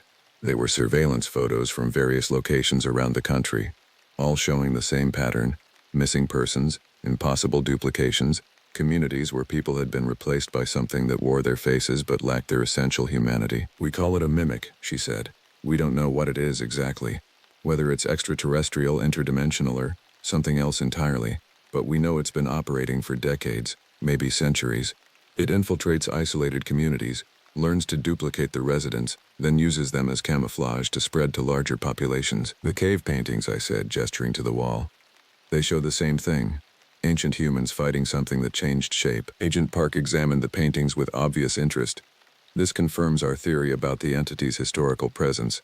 Native American tribes in this region have legends about shape-shifting monsters that could steal human form. We think this particular entity might have been trapped or dormant in these mountains for a long time. Until recently," Agent Mitchell added. "Climate change, geological activity, or simple bad luck might have awakened it." I felt a surge of hope. If the FBI knew about the creature and had been tracking it, they might actually have a way to stop it. "How do we kill it?" I asked. The agents looked at each other again, and this time I could see fear in their expressions. "We don't know if it can be killed," Agent Park admitted. "Every time we think we've cornered it, it adapts, evolves, finds a new way to escape. It's like fighting smoke." Agent Mitchell leaned closer, her voice dropping to a whisper. "Thompson, I need you to listen very carefully. We're not here to rescue you. We're here to contain this situation." My blood turned to ice. "What does that mean?" "It means," said a voice from the darkness behind them, "that they're not real either." I spun around to see another figure emerging from the shadows. Myself, or rather, a perfect duplicate of myself, wearing my ranger uniform and carrying my equipment. "Hello, Thompson," my duplicate said with a smile that showed far too many teeth. "Did you really think it would be that easy?" The two FBI agents didn't react with surprise or alarm to the appearance of my duplicate. Instead, they smiled, and as they did, their faces began to shift and flow, their human features melting away like wax in a flame. "We've been watching you learn," the thing wearing Agent Mitchell's face said as its voice became something inhuman and alien. "Watching you grow suspicious, watching you develop strategies to detect our presence. You've been an excellent teacher." I backed away from all three creatures, my mind reeling with the implications. How long had they been following me? How many of my encounters had been real? And how many had been carefully orchestrated lessons designed to help the entity understand human psychology and behavior? "You're learning from me," I whispered. "Using me to perfect your mimicry." My duplicate nodded approvingly. "Every time you detected something wrong, we adjusted. Every time you found a flaw in our performance, we corrected it. You've helped us become indistinguishable from real humans." The creature wearing Agent Park's dissolving face added, "The fear response has been particularly educational. We never fully understood the role that terror plays in human psychology until we began studying your reactions in detail." I was trapped in the underground chamber with 3 manifestations of the entity, but something about their confidence struck me as odd. If they had been learning from me all along, why reveal themselves now? Why not continue the deception until they could capture me more easily? The answer came to me in a flash of insight that made my skin crawl. They were still learning from me. This entire conversation, my reactions to their revelation, my terror and desperation, all of it was being absorbed and analyzed to make their human mimicry even more perfect. But that realization also gave me an idea. "You want to understand human nature," I said, forcing my voice to remain steady. "But you're missing something crucial." The creatures paused, their shifting faces showing what might have been curiosity. "Humans aren't just afraid," I continued. "We're not just desperate survival machines. We're capable of something you can't replicate. Sacrifice." I pulled out my emergency flare and the small amount of explosive cord I carried for avalanche control. The creatures watched with interest but no alarm, apparently curious to see what I was planning. "You can wear our faces and speak with our voices," I said, combining the flare with the explosive cord in a crude but effective incendiary device. "But you can't understand why someone would choose to die to protect others." Understanding dawned in their inhuman eyes, just as I lit the flare and threw myself backward toward the underground pool I'd noticed earlier. The explosion was much larger than I'd expected, the confined space of the cave amplifying the blast and bringing down sections of the ceiling. I hit the water just as tons of rock crashed down where I'd been standing, sealing the chamber and trapping the creatures inside. The pool was deeper than it looked and connected to an underground river that swept me away from the blast site. I nearly drowned in the churning water, battered against rocks and submerged for terrifying stretches, but eventually the current deposited me in another chamber with an air pocket. I dragged myself onto a narrow ledge, coughing up water and checking for broken bones. Everything hurt, but I was alive and, more importantly, alone. No voices calling my name, no perfect imitations of people I knew and trusted. The underground river eventually led me to a cave entrance miles away from where I'd entered the mountain. I emerged into daylight to find myself in a valley I'd never seen before, far from whispering pines and the territory where the creature had been operating. It took me 2 days of hiking to reach civilization, and when I finally stumbled into a small mountain town, I barely looked human myself. Torn clothes, multiple injuries, and a haunted expression that spoke of experiences beyond normal human understanding. The real FBI arrived within hours of my call, along with a hazmat team and specialists I wasn't allowed to talk to.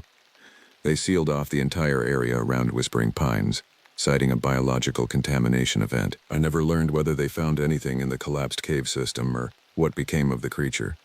Officially, the incident was classified as a gas leak that caused hallucinations and temporary psychosis. Marcus and the other missing persons were listed as victims of an industrial accident, but sometimes, late at night, I wonder if I really stopped it or just inconvenienced it. The creature had demonstrated remarkable adaptability, and I'd seen no evidence that physical destruction could permanently eliminate something that existed partially outside our normal understanding of biology and physics. I left the Park Service and moved to a major city where I could disappear into crowds of people, where individual faces and voices would be harder for something inhuman to track and replicate. I work a desk job now, surrounded by security cameras and electronic systems that might detect the subtle wrongness that seems to follow shape-shifting entities. But I still wake up some mornings and look in the mirror, searching for signs that the face staring back at me isn't quite right, that something else has learned to wear my skin while I sleep. And sometimes, in crowds of strangers, I catch glimpses of faces that seem too perfect, voices that carry just a hint of inhuman harmony, people who move through the world with practiced humanity but lack that essential spark of authentic life. The thing in Whispering Pines might be gone, but I don't think it was unique. I think there are others out there, learning and adapting and slowly replacing us one person at a time, wearing our faces like masks while something utterly alien looks out through our eyes. Watch for the signs, trust your instincts, and remember that sometimes the person standing next to you might not be a person at all, but something that's learned to pretend so well that even it might forget what it really is underneath the borrowed skin. The forest has teeth, and they're learning to smile like us. The wind howled through the ancient spruce trees surrounding my cabin as I stared out at the frozen expanse of Lake Susitna. The temperature had plummeted to -35, but inside, beside my wood stove, I was warm enough. It was my 4th winter as a park ranger in the Denali wilderness, and I had long since grown accustomed to the isolation that drove many others away from this profession. My name is Akiak, brave and yupik, a name given to me by an elder when I first arrived in Alaska. It wasn't my birth name, but it became who I was in these woods. The locals respected the tradition, and I embraced it as part of my new identity. The radio crackled to life beside me, breaking the evening silence. Denali North Station to Susitna Outpost. Come in. I grabbed the handset. This is Susitna Outpost. Receiving. Akiak, we've got reports of a hiker missing near your quadrant. Last GPS ping puts them about 12 miles northeast of your position. Forest Service is assembling a proper search party at dawn, but with this cold snap we're worried about hypothermia. Any chance you could do a preliminary scout tonight? I glanced at the wall thermometer. The mercury had dropped another 2 degrees in the last hour. Roger that. I'll gear up and head out immediately. Any details on the missing person? Male, mid-30s. Experienced backpacker named Kenneth Mills. Was doing a photography trip. Scheduled check-in was 8 hours ago. Nothing since. Copy that. I'll radio when I reach the search area. I pulled on my extreme weather gear, layers of wool and technical fabrics under heavy-duty outerwear. I packed emergency supplies, extra fuel for my lantern first aid kit, and enough provisions for both myself and a potentially injured hiker. My rifle went over my shoulder. Standard protocol for the Alaskan wilderness. People often asked why I took this job, why I chose solitude in one of the harshest environments on Earth. The truth was complicated. After 2 tours in Afghanistan and the subsequent collapse of my marriage, I needed space, both physical and mental. When the National Park Service posting appeared, it seemed like fate. Out here, the rules were simple. Respect nature, help others, survive. The wilderness didn't judge, didn't ask questions. It simply existed, indifferent to human concerns. I locked my cabin and set out on my snowmobile. The headlight carved a narrow tunnel through the absolute darkness of the Alaskan winter night. The forest was silent except for the mechanical growl of my engine and the occasional crack of a branch breaking under the weight of accumulated ice. 2 hours into my journey, the snowmobile's headlight illuminated something unusual, a set of tracks crossing my path. They were large, much larger than a bear's, with a strange gait unlike anything I'd documented before. I stopped to examine them, the beam of my flashlight tracing their outline. 5 toes, almost human-like, but massive, easily 16 inches long. The stride length was over 4 feet. A chill that had nothing to do with the temperature ran through me. The indigenous people of this region had stories about a creature that roamed these forests. Most rangers dismissed these as folklore, campfire tales to entertain tourists. But I'd been here long enough to know that the wilderness held secrets modern science hadn't cataloged. I took photos of the tracks for the biologists back at headquarters, then continued toward the missing hiker's last known coordinates. Around midnight, I reached the vicinity of the GPS ping. The forest here was dense, old-growth spruce creating a cathedral-like canopy above. My light caught something reflective about 50 yards ahead, a tent, partially collapsed under snow. "Kenneth?" I called out, approaching cautiously. "National Park Service." No response came from the tent. When I reached it, I found it empty, but signs of a hasty departure were evident. Sleeping bags still unzipped, personal items scattered. A high-end camera lay on the ground beside the tent, its lens shattered. I picked it up, turning it over in my gloved hands. The memory card was intact. Curiosity getting the better of me, I powered on the camera. The last images were taken approximately 10 hours earlier, according to the timestamp. Landscape shots mostly. Beautiful captures of the aurora borealis, the mountains at sunset. Then the final sequence, dark shapes moving between trees, blurry but distinct enough to show something bipedal and large. The final image was chaotic, as if taken while running, a partial frame showing what appeared to be a massive, hair-covered arm reaching toward the camera. I nearly dropped the device. My training told me to remain rational. This was likely a bear encounter gone wrong. But bears don't stand upright for extended periods, don't move with the fluid bipedal gait suggested by the tracks I'd found. A twig snapped in the forest behind me. I spun around, rifle raised instinctively. My headlamp illuminated nothing but trees and darkness. I called out again, identifying myself as a park ranger, but the forest remained eerily silent, too silent. The ambient sounds of wildlife had ceased entirely. Something was watching me. I could feel eyes tracking my movements from the dense undergrowth. Years of military training and wilderness experience had honed my senses to detect such presences. I slowly backed toward my snowmobile, scanning methodically. That's when I noticed the smell. Musky, primal, like wet fur mixed with something undefinably alien. It hadn't been there moments before, which meant whatever produced it had moved closer. I reached my snowmobile and quickly stowed the camera in my pack. As I prepared to leave, my light caught movement about 70 yards away, something massive shifting between two ancient spruce trees. It was at least 8 feet tall, covered in dark fur. Our eyes met for a brief moment, deep-set eyes reflecting my light with an intelligence that froze me in place. Then it was gone, moving with impossible speed into the deeper forest. I'm not ashamed to admit my hands trembled as I started the snowmobile. Something primal had awakened in my brain. The ancient warning system all humans possess that tells us when we are no longer the predator, but the prey. The search for Kenneth Mills would continue at first light with the full team. For now, I needed to return to my cabin and report what I'd found. As I sped through the darkness, I couldn't shake the feeling that I was being followed, that something was paralleling my course through the woods, just out of sight. And with each passing mile, the certainty grew that Kenneth Mills hadn't simply gotten lost in the Alaskan wilderness. He had encountered something that wasn't supposed to exist. Dawn broke with the reluctant gray light, typical of Alaskan winters. I hadn't slept. After radioing in my findings, minus the inexplicable tracks and the strange figure I'd glimpsed, I spent the night reviewing Kenneth's camera footage frame by frame. There were 19 shots in the final sequence, each more disturbing than the last. The thing moved with deliberate purpose, stalking the photographer before charging. The final 3 frames showed it in terrifying clarity.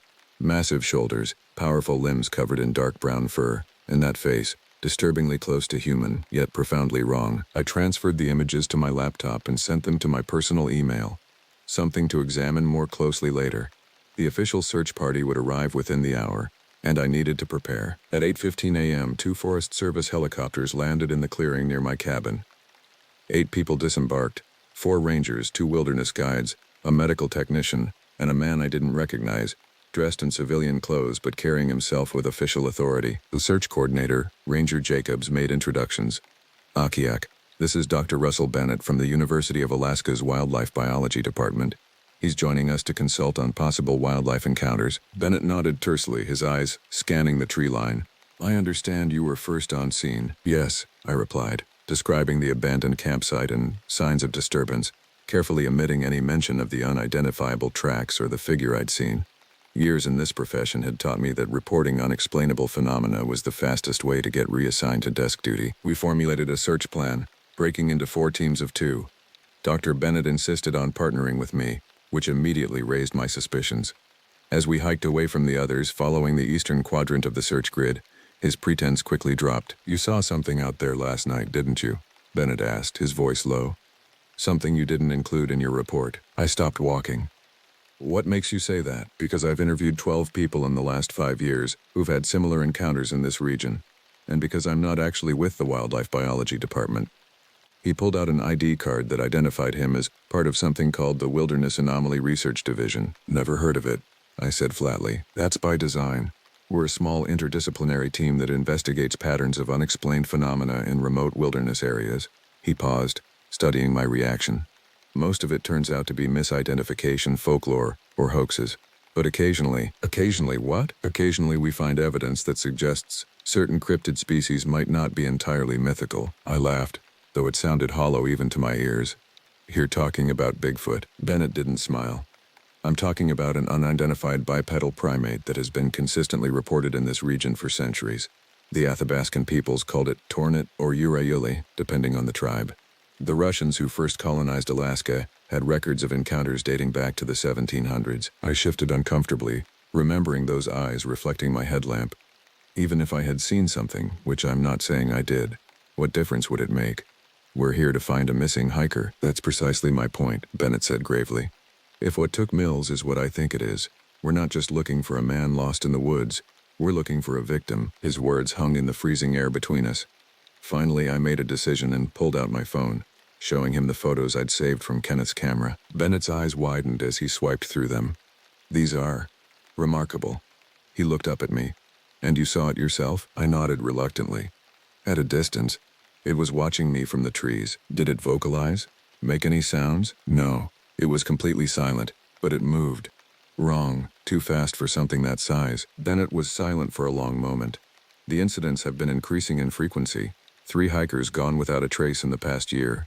All in this same general area. Why haven't I heard about this? The official reports list them as presumed accidents. Falls, hypothermia, bear attacks. Easier for everyone that way. He pocketed his phone. Until now, we've never had photographic evidence. We continued our search, pushing deeper into territory few humans ever traversed. Around midday, we found something disturbing. A hiking boot, Kenneth's according to the description, torn apart as if by immense strength. Nearby, we discovered more tracks similar to those I'd seen the night before. Only these were intermixed with what appeared to be drag marks. Bennett photographed everything meticulously, his scientific demeanor occasionally slipping to reveal genuine fear. These creatures aren't just elusive, he explained as we followed the trail. They're intelligent, they understand human behaviors, human technologies. They know to avoid cameras, to stay downwind, to obscure their tracks. If they're so intelligent, why attack humans at all? I asked. Bennett shook his head. That's what concerns me. Historically, these encounters were rare. Fleeting sightings, mysterious sounds. But something's changed. They've become more aggressive, more territorial. He looked around at the ancient forest. It's almost as if they're pushing back. The radio on my belt crackled to life. One of the other search teams had found blood, a significant amount, on rocks near a creek about a mile north of our position. We altered course to rendezvous with them. As we hiked, the forest around us grew preternaturally quiet. Even the ravens, ubiquitous in these woods, had gone silent. Bennett noticed it too, his hand drifting to the large caliber pistol on his hip. We're being watched, I whispered. He nodded almost imperceptibly. Keep moving. Don't run. That's when we heard it. A low, rumbling vocalization unlike anything produced by known wildlife.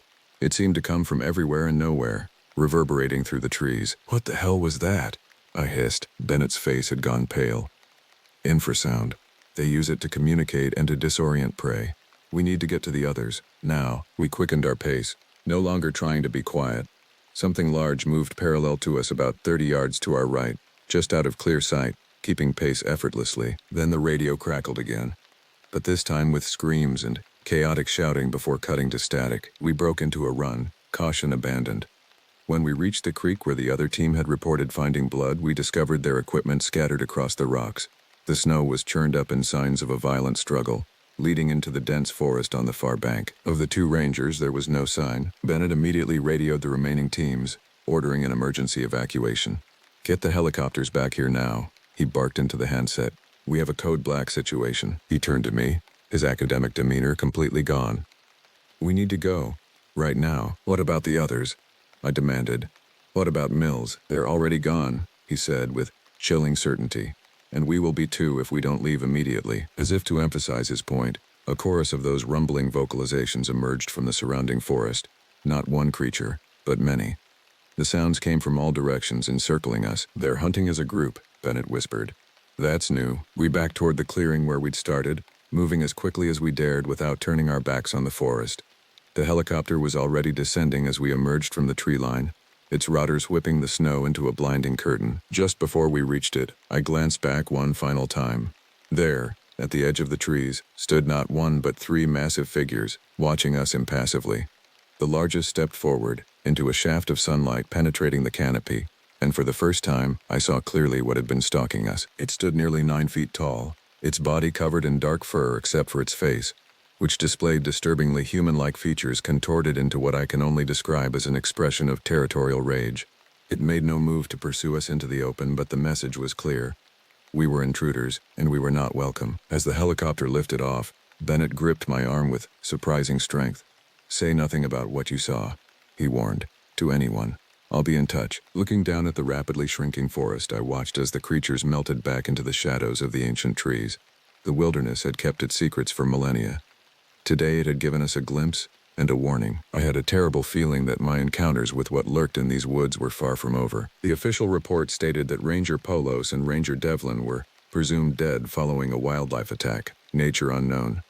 Kenneth Mills was listed as missing, search suspended due to hazardous conditions.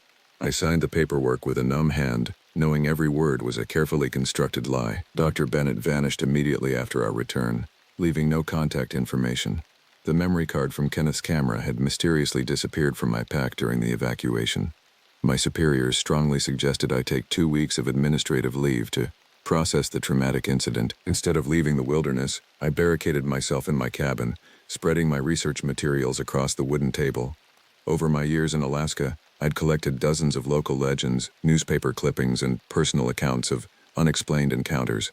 What had once been a casual interest born of long, isolated winters had become an obsession after what I'd witnessed. 3 days after the failed search operation, a package arrived via Park Service supply drop.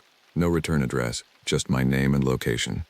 Inside was a worn leather journal and a handwritten note. You deserve to know what you're dealing with. Watch your back. B. The journal belonged to a Russian fur trapper named Gregory Baranov, dated 1823. It had been painstakingly translated into English, with the original Cyrillic text preserved alongside. I spent that night reading by lantern light as a blizzard howled outside my cabin. Baranov wrote of an expedition deep into the Alaskan interior, seeking new trapping grounds. His party encountered a tribe of Athabascans who warned them about territories to the north that were forbidden.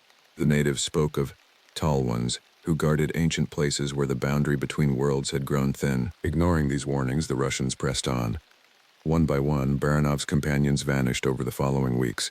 He described finding massive footprints around their camp each morning, hearing wood-knocking sounds that seemed to communicate across valleys, and feeling constantly watched. The final entry described Baranov hiding in a cave as something massive searched for him outside, mimicking his companions' voices with unsettling accuracy, calling him to come out. The journal ended mid-sentence. A sticky note on the last page, in what I assumed was Bennett's handwriting, simply read, "Found in archives in Sitka. Baranov's remains never recovered. Location of incident matches current activity zone." I cross-referenced the locations in Baranov's journal with my topographical maps. The area he described was less than 20 miles from my cabin, and directly overlapped with where we'd found Kenneth's abandoned camp. The blizzard continued for 4 days, keeping me snowbound and isolated. I used the time to compile everything I knew, creating a timeline of disappearances and sightings going back decades. A pattern emerged. The encounters weren't random. They clustered around specific locations and intensified during certain times of year, particularly the depths of winter. On the 5th day, as the storm finally abated, I heard a sound that froze my blood. 3 deliberate knocks on the wall of my cabin, too rhythmic to be ice or branches, then silence. I grabbed my rifle and waited, hardly breathing. Minutes passed. Then, from much farther away in the forest, came an answering series of knocks. They were communicating, and worse, they knew exactly where I was. That night, I didn't sleep. I sat with my back to the wood stove, rifle across my knees, watching the windows for any movement. Around 3 a.m., my radio crackled to life unexpectedly. "Akiak, are you there? Come in." The voice was distorted by static, but recognizable as Bennett's. I grabbed the handset. "Bennett, where are you?" "About 10 miles from your position. I'm with a colleague. We've been monitoring unusual activity in your sector. Multiple subjects converging. You need to relocate immediately." "Relocate where?" "There's nowhere within 50 miles. There's an old fire lookout tower on Kayak Ridge. It's defensible, has visibility in all directions. We'll meet you there." I hesitated. How do I know this isn't a trap? The radio was silent for a moment. The boot we found. Kenneth's boot. I never mentioned in front of the others that it wasn't torn by an animal.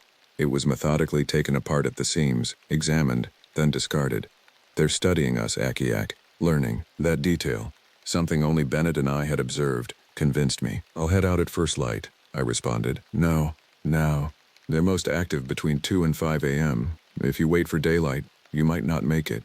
Trust me." I quickly packed essential supplies, emergency rations, extra ammunition, and the research materials I'd compiled. The temperature outside had plummeted to -40, meaning I'd be facing not only mysterious predators but also the very real threat of exposure. I stepped out into the stillness of the Alaskan night, the snow creaking beneath my boots. My snowmobile started reluctantly in the extreme cold. As the headlight illuminated the surrounding trees, I spotted them, eyes reflecting back at me from the darkness, at least 7 sets. positioned in a rough semicircle around my cabin. They made no move to approach, simply watching. Fighting panic, I gunned the engine and took off along the trail toward Kayak Ridge, not looking back. The GPS unit mounted on the handlebars showed my route, but the further I traveled, the more the display glitched and flickered. Halfway to the lookout tower, my engine suddenly died. No sputter, no warning, just immediate silence as all electrical systems failed simultaneously. I was stranded in absolute darkness, miles from safety. I pulled out my flashlight and tried to restart the snowmobile, but the electric starter was dead. Even the emergency pull cord mechanism seemed jammed. Something had completely disabled the machine. A chorus of wood knocks echoed through the forest around me, closer than before. They were coordinating, closing in. I grabbed my pack and rifle and started trudging through knee-deep snow, using the stars for navigation now that my GPS had failed. The cold bit through my layers despite the exertion. Sweat froze against my skin, and my breath crystallized instantly in the air. Each step became more difficult than the last as fatigue and cold worked against me. Behind me, branches snapped. Whatever was following made no attempt to remain quiet now. It wanted me to know it was there, wanted me to run. I forced myself to maintain a steady pace. Running would only hasten exhaustion and death in these conditions. As false dawn began to lighten the eastern sky, I spotted the fire lookout tower silhouetted against the stars. It stood in a clearing atop a rocky outcropping, providing a commanding view of the surrounding wilderness. I pushed my frozen muscles to their limit, closing the distance. The wood knocks had stopped, replaced by something more terrifying. A deep, rhythmic breathing directly behind me, close enough that I should have been able to feel it on my neck. Yet when I spun around, rifle raised, nothing was visible but the dim shapes of trees. I reached the base of the tower as the first true rays of sunlight breached the horizon. The wooden stairs creaked ominously as I climbed, each step an agony for my cold-numbed legs. The trapdoor to the observation deck was padlocked, but a well-placed shot from my rifle shattered the frozen metal. Inside, I found the small room dusty but intact. Windows on all four sides offered unobstructed views in every direction. An old wood stove stood in the center, and I immediately set about lighting a fire with the emergency supplies in my pack. As warmth gradually returned to my extremities, bringing with it the painful pins and needles of circulation restoration, I surveyed my surroundings through binoculars. The forest stretched endlessly in all directions, silent and serene in the morning light. No sign of Bennett or his mysterious colleague. No sign of any pursuit. Had I panicked unnecessarily? Had the stress and isolation finally broken my rational mind? Then I saw it. My snowmobile, still visible as a dark speck on the white expanse of the frozen lake I'd crossed. Around it, clear even at this distance, were multiple large figures. They moved with unsettling purpose, examining the machine, touching it, seemingly communicating with each other through gestures. I watched, transfixed as one of them looked up, directly toward the tower, directly at me. Even across that vast distance I felt the weight of its gaze. It raised one massive arm and deliberately pointed in my direction. The others turned to look, then dispersed into the forest with frightening speed and coordination. They were coming, and I was alone in a wooden tower with dwindling supplies, no communication, and nowhere left to run. Hours passed like drowning victims, slowly, painfully, fighting for every second. I maintained vigilance from the tower, scanning methodically through each of the cardinal directions, noting any movement. The creatures had vanished into the forest after their discovery of my abandoned snowmobile. But I harbored no illusions. They were coming.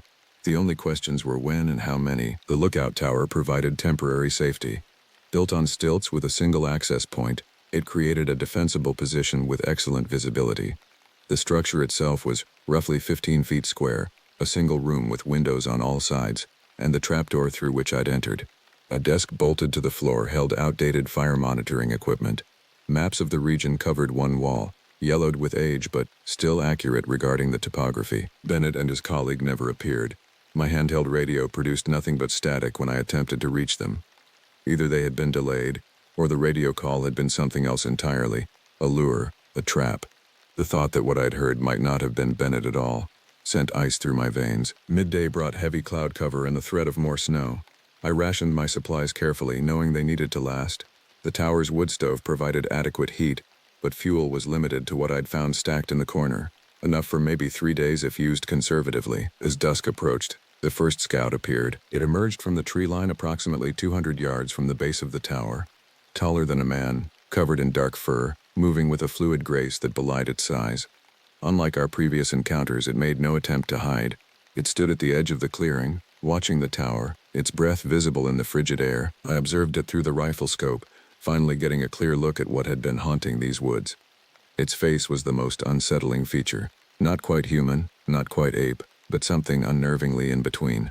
Intelligence burned in its deep-set eyes as it methodically studied the tower's structure. After several minutes, it retreated into the forest. But I knew it wasn't leaving. It was reporting back. Night fell like a shroud, bringing total darkness except for the faint glow of starlight on snow. I kept the wood stove damped down to minimize visible light from the windows. The temperature plummeted again, likely approaching -50 with wind chill. Even inside, my breath formed clouds. They came shortly after midnight. Not one creature, but 7, approaching simultaneously from different directions. They moved in perfect coordination, using the trees for cover until the final dash across the clearing. I had only seconds to make decisions. The rifle had a 5-round capacity plus 1 in the chamber. 6 shots, 7 targets. I prioritized the largest, which appeared to be leading the others. My first shot rang out in the stillness, echoing across the valley. The creature staggered but didn't fall. The others immediately changed tactics, diverging from straight-line approaches to erratic patterns. 2 reached the base of the tower while I was still tracking targets. The entire structure shook as they began to climb. I fired again, catching one in the shoulder. It fell from the ladder-like supports with a guttural roar that sounded almost like words. The remaining 5 surrounded the tower, staying just out of clear sight beneath the platform.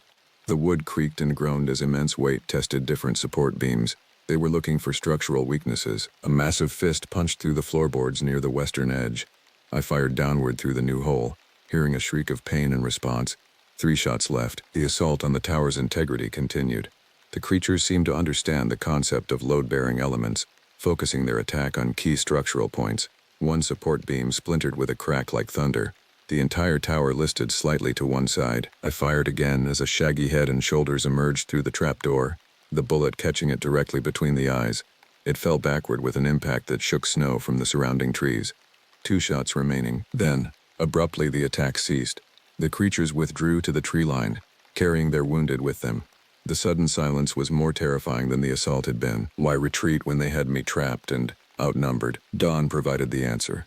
As gray light seeped across the landscape, I spotted movement on the ridge to the east. Human figures, at least 4 of them, moving with tactical precision. They carried what appeared to be specialized equipment, including something that resembled tranquilizer rifles. Bennett had arrived, and not alone. The creatures had sensed the approaching humans and withdrawn rather than risk confrontation with modern weapons. I felt a surge of relief, quickly tempered by caution. After everything I'd experienced, I wasn't certain whose side Bennett was actually on. Through binoculars, I watched Bennett's team establish a perimeter around the clearing. They wore cold-weather tactical gear with no visible insignia or agency identification. Their movements suggested military training. Bennett himself approached the tower, hands clearly visible, carrying a megaphone. "Akiak, we're here to extract you. The area is temporarily secure." I hesitated, then called back. "How do I know you're really Bennett?" He paused, then responded without the megaphone. "The Tornet recognized tools, but not how they work. That's why they disabled your snowmobile, but couldn't repair it. They're intelligent, but pre-technological." This aligned with my observations, information only the real Bennett would know. I climbed down cautiously, rifle still at the ready. Up close, Bennett looked haggard, like he hadn't slept in days. "We need to move quickly," he said without preamble. "They've retreated, but not far. This is Dr. Eleanor Chen, cryptozoological behaviorist." He gestured to a woman in her 40s with calculating eyes. "The others are security personnel." Dr. Chen studied me with clinical interest. "You survived a coordinated siege. That's unprecedented. They've never displayed this level of tactical thinking before." "What exactly are they?" I demanded. "A relict hominid species," she replied matter-of-factly. "Descended from an unknown branch of ancient human ancestors, adapted specifically to extreme northern environments. We've documented them across the circumpolar regions, Siberia, Alaska, northern Canada, and you've kept this secret?" Bennett's expression darkened. "We've tried to protect them. They're intelligent beings with their own culture, their own language. But something's changed in the last few years. They've become aggressive, territorial. Resource competition," Dr. Chen added. "Climate change is altering their habitat, pushing them into conflict with humans. What you experienced was likely a response to perceived encroachment." One of the security team approached rapidly. Movement detected on thermal imaging, multiple signatures approaching from the north. Bennett grabbed my arm. "We need to go, now." The extraction team had arrived in specialized cold-weather vehicles hidden just beyond the ridge. We moved quickly toward them as the security team maintained a protective formation around us. We were halfway to the vehicles when the attack came, not from the forest as expected, but from beneath the snow itself. The creatures had concealed themselves in deep drifts, completely invisible to thermal imaging by burying themselves beneath the insulating snow. They erupted upward like leviathans breaching the surface of an Arctic sea, catching the security team completely off guard. The first man went down instantly, dragged beneath the white surface without even a scream. Chaos erupted. Tranquilizer darts fired wildly, most missing their targets as the creatures moved with blinding speed. Bennett shoved me toward the vehicles. "Run, don't stop." I sprinted across the snow, legs burning with exertion. Behind me came the sounds of struggle, shouts, inhuman roars, the crack of conventional firearms as the security team abandoned non-lethal methods. I reached the lead vehicle, yanking open the door to find the driver slumped over the steering wheel, his throat crushed by massive hands. Beyond the windshield, I saw Bennett and Dr. Chen making a desperate stand alongside the remaining security personnel, rapidly being overwhelmed by at least a dozen creatures that seemed to materialize from the very landscape itself. In that moment, I made a decision I still question. I slid into the driver's seat, pushed the dead man aside, and turned the ignition. The engine roared to life. I could have driven away, saved myself. Instead, I gunned the engine directly toward the melee, using the vehicle as a battering ram. The impact scattered creatures and humans alike. I threw open the passenger door, shouting for Bennett and Chen to get in. They scrambled toward me, dragging one wounded security officer between them. One creature, larger than the others and bearing a distinctive scar across its face, locked eyes with me through the windshield. In that moment of connection, I sensed not mindless aggression, but something far more disturbing: calculation, recognition, and what I can only describe as righteous fury. Bennett and Chen tumbled into the vehicle with their wounded companion. I accelerated away, tires struggling for purchase on the snow. In the rearview mirror, I watched the scarred creature make no move to pursue. Instead, it stood watching our retreat, then deliberately raised both arms in a gesture unmistakably similar to drawing a bow. A warning, a promise, this wasn't over. As we sped away from the clearing, Bennett turned to me, blood streaming from a gash on his forehead. "They let us go," he said, his voice hollow with realization. "They could have stopped us. They chose not to." Dr. Chen was already treating the wounded security officer in the back seat. "They're learning from each encounter," she said grimly, "adapting their tactics, using our methods against us." "What happens now?" I asked, knuckles white on the steering wheel. Bennett's laugh held no humor. "Now? Now we prepare for what comes next. Because that wasn't just a territorial defense back there." He stared out at the endless white landscape. That was a declaration of war. 3 days later, I found myself in an unmarked facility built into the side of a mountain approximately 100 miles south of my cabin. The compound was ostensibly a geological research station, but the security measures and specialized equipment suggested something far more classified. My wounds had been treated: frostbite on 2 fingers, various lacerations, a cracked rib from the fighting during our escape. Dr. Chen's security officer hadn't survived the journey, succumbing to internal injuries despite her efforts. Bennett had disappeared into endless debriefings with people who arrived via helicopter, never identifying themselves beyond vague government credentials. I was kept in comfortable isolation, provided with food, medical care, and clean clothing, but no information about what would happen next. The only reading material in my room was a collection of academic papers on primate behavior and evolutionary biology. I suspected this was intentional, preparation for whatever Bennett had planned. On the 4th day, Bennett finally appeared at my door. His previous academic demeanor had vanished completely, replaced by the hard-edged efficiency of someone accustomed to crisis management. "Walk with me," he said without preamble. He led me through secure corridors to a large operations room. Wall-mounted screens displayed thermal imaging of vast tracts of wilderness, topographical maps with clustered red indicators, and what appeared to be live satellite feeds of the region surrounding my former cabin. A dozen specialists worked at computer stations, some analyzing data, others monitoring communications. Dr. Chen stood at a central table, examining 3-dimensional terrain models with 2 military officers. "Welcome to Project Threshold," Bennett said quietly. "Established in 1976 following a cluster of unexplained disappearances in the Brooks Range. Our mandate: to study and contain non-indexed primate species in North America." "Contain?" I questioned. "Initially, yes. Document, protect, prevent public knowledge that might lead to panic or hunting parties." His expression darkened. "But the situation has evolved beyond containment." Dr. Chen joined us, tablet in hand. "Your encounter was the tipping point we've been anticipating. The creatures, we call them taiga hominids, have displayed evolutionary adaptations we previously thought impossible. Their thermal regulation allows them to survive temperatures that would kill unprotected humans within hours. Their communication system includes infrasound that disrupts electronic equipment, and they're organized, hierarchical social structures with specialized roles. She showed me footage captured by hidden cameras throughout the wilderness, creatures moving with purpose through deep snow, examining human equipment, even using primitive tools. Most disturbing was their method of marking territory, complex arrangements of broken trees and stone cairns that resembled written language. We've documented 8 distinct bands across Alaska, Bennett explained. Until recently they avoided human contact entirely. Now they're actively challenging our presence. Why show me all this? I asked. Bennett exchanged glances with Dr. Chen. Because you survived multiple encounters. Because they recognized you. Specifically you. The scarred alpha that let us escape. We've codenamed him Sentinel. He's coordinating activity across multiple bands, something we've never observed before. And most importantly, Dr. Chen added, because they've surrounded your cabin. She directed my attention to one of the monitors. Thermal imaging showed at least 20 massive figures maintaining a perimeter around the small structure I'd called home for 4 years. They hadn't damaged it or entered. They were waiting. For what? I asked. For you to return, Bennett said simply. They've established a clear pattern. They study us, learn our behaviors, then adapt. Sentinel wants to understand humans, and for some reason, he's chosen you as his primary subject. I felt a chill that had nothing to do with the room's temperature. What exactly are you suggesting? We need to understand them before this escalates further, Dr. Chen explained.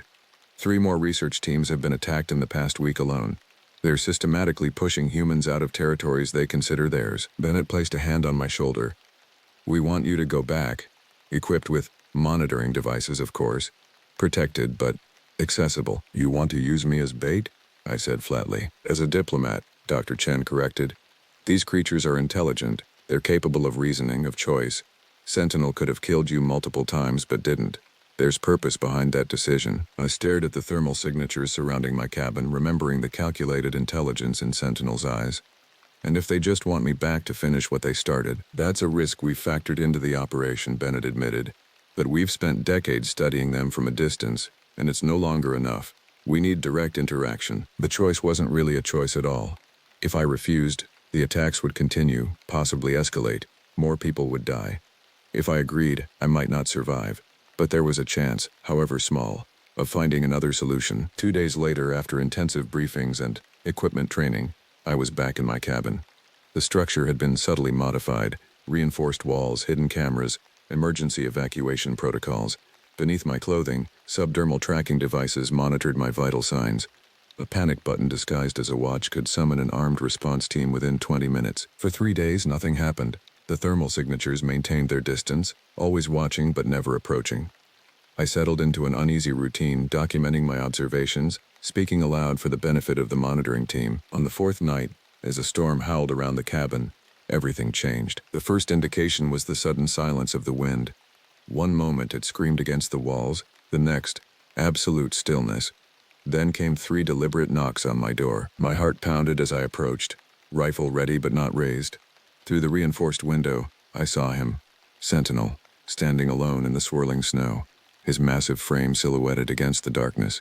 The scar across his face glinted in the cabin's light. He made no aggressive moves, simply waited.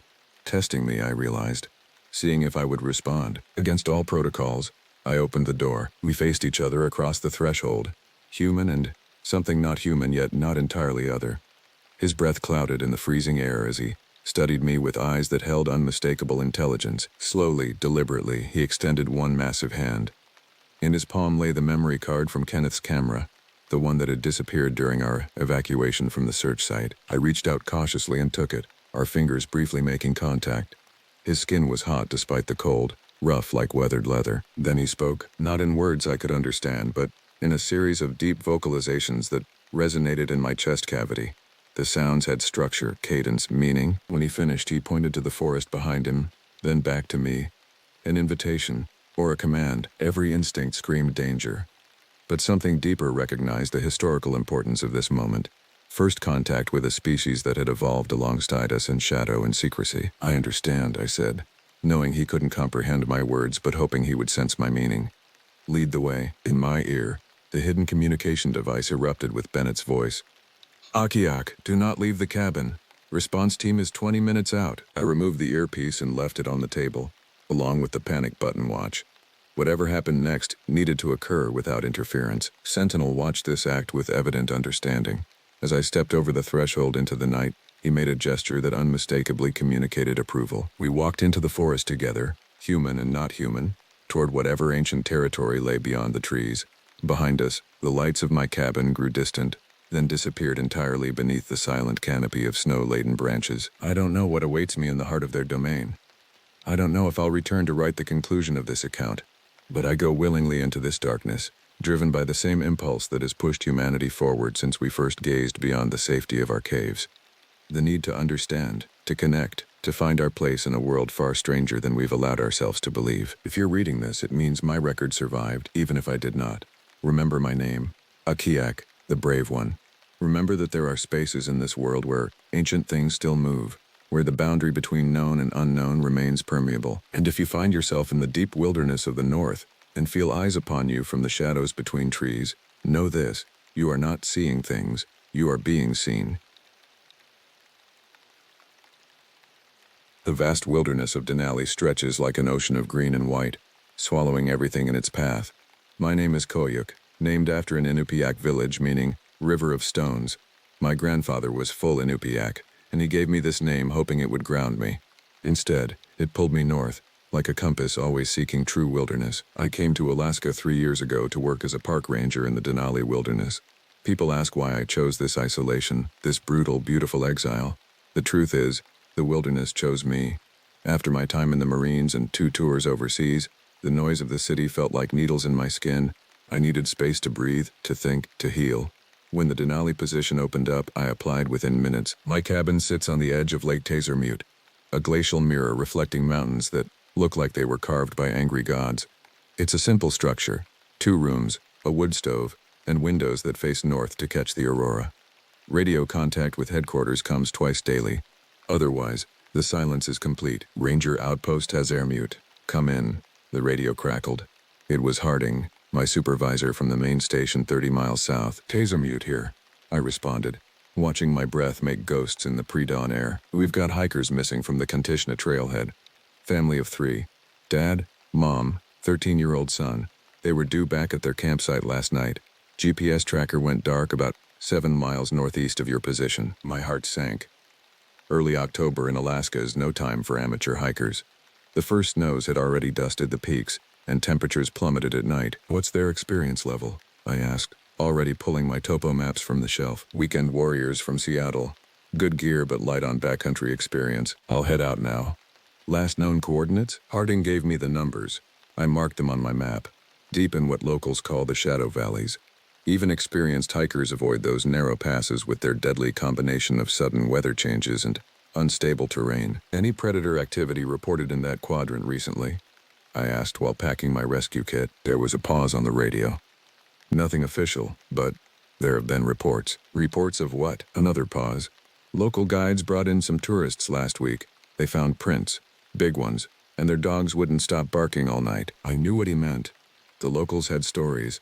Every wilderness has its legends. Probably a moose or bear, I replied, though a chill that had nothing to do with the temperature ran through me. Probably, Harding agreed, sounding unconvinced. Check in every 2 hours. If you're not back by nightfall, we'll send backup at first light. Copy that. Tasermute out. I finished packing. Emergency medical kit, extra layers, flares, satellite phone, rifle, 2 days of provisions. Just before heading out, I paused at my desk and opened the bottom drawer. Inside was my grandfather's journal, filled with the stories and warnings he'd collected from tribal elders. I flipped to a dog-eared page where he'd sketched a towering, fur-covered figure with unnaturally long arms. Tornet, the Inupiaq called them.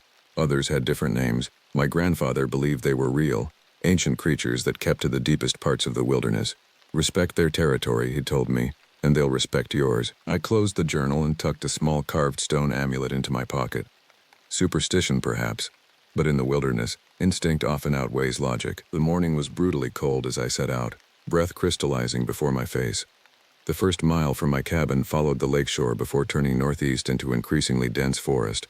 Fresh snow made tracking possible, and 4 hours in, I found their trail, 3 sets of boots moving in a reasonably straight line until about 2 miles from their last GPS ping. There, everything changed.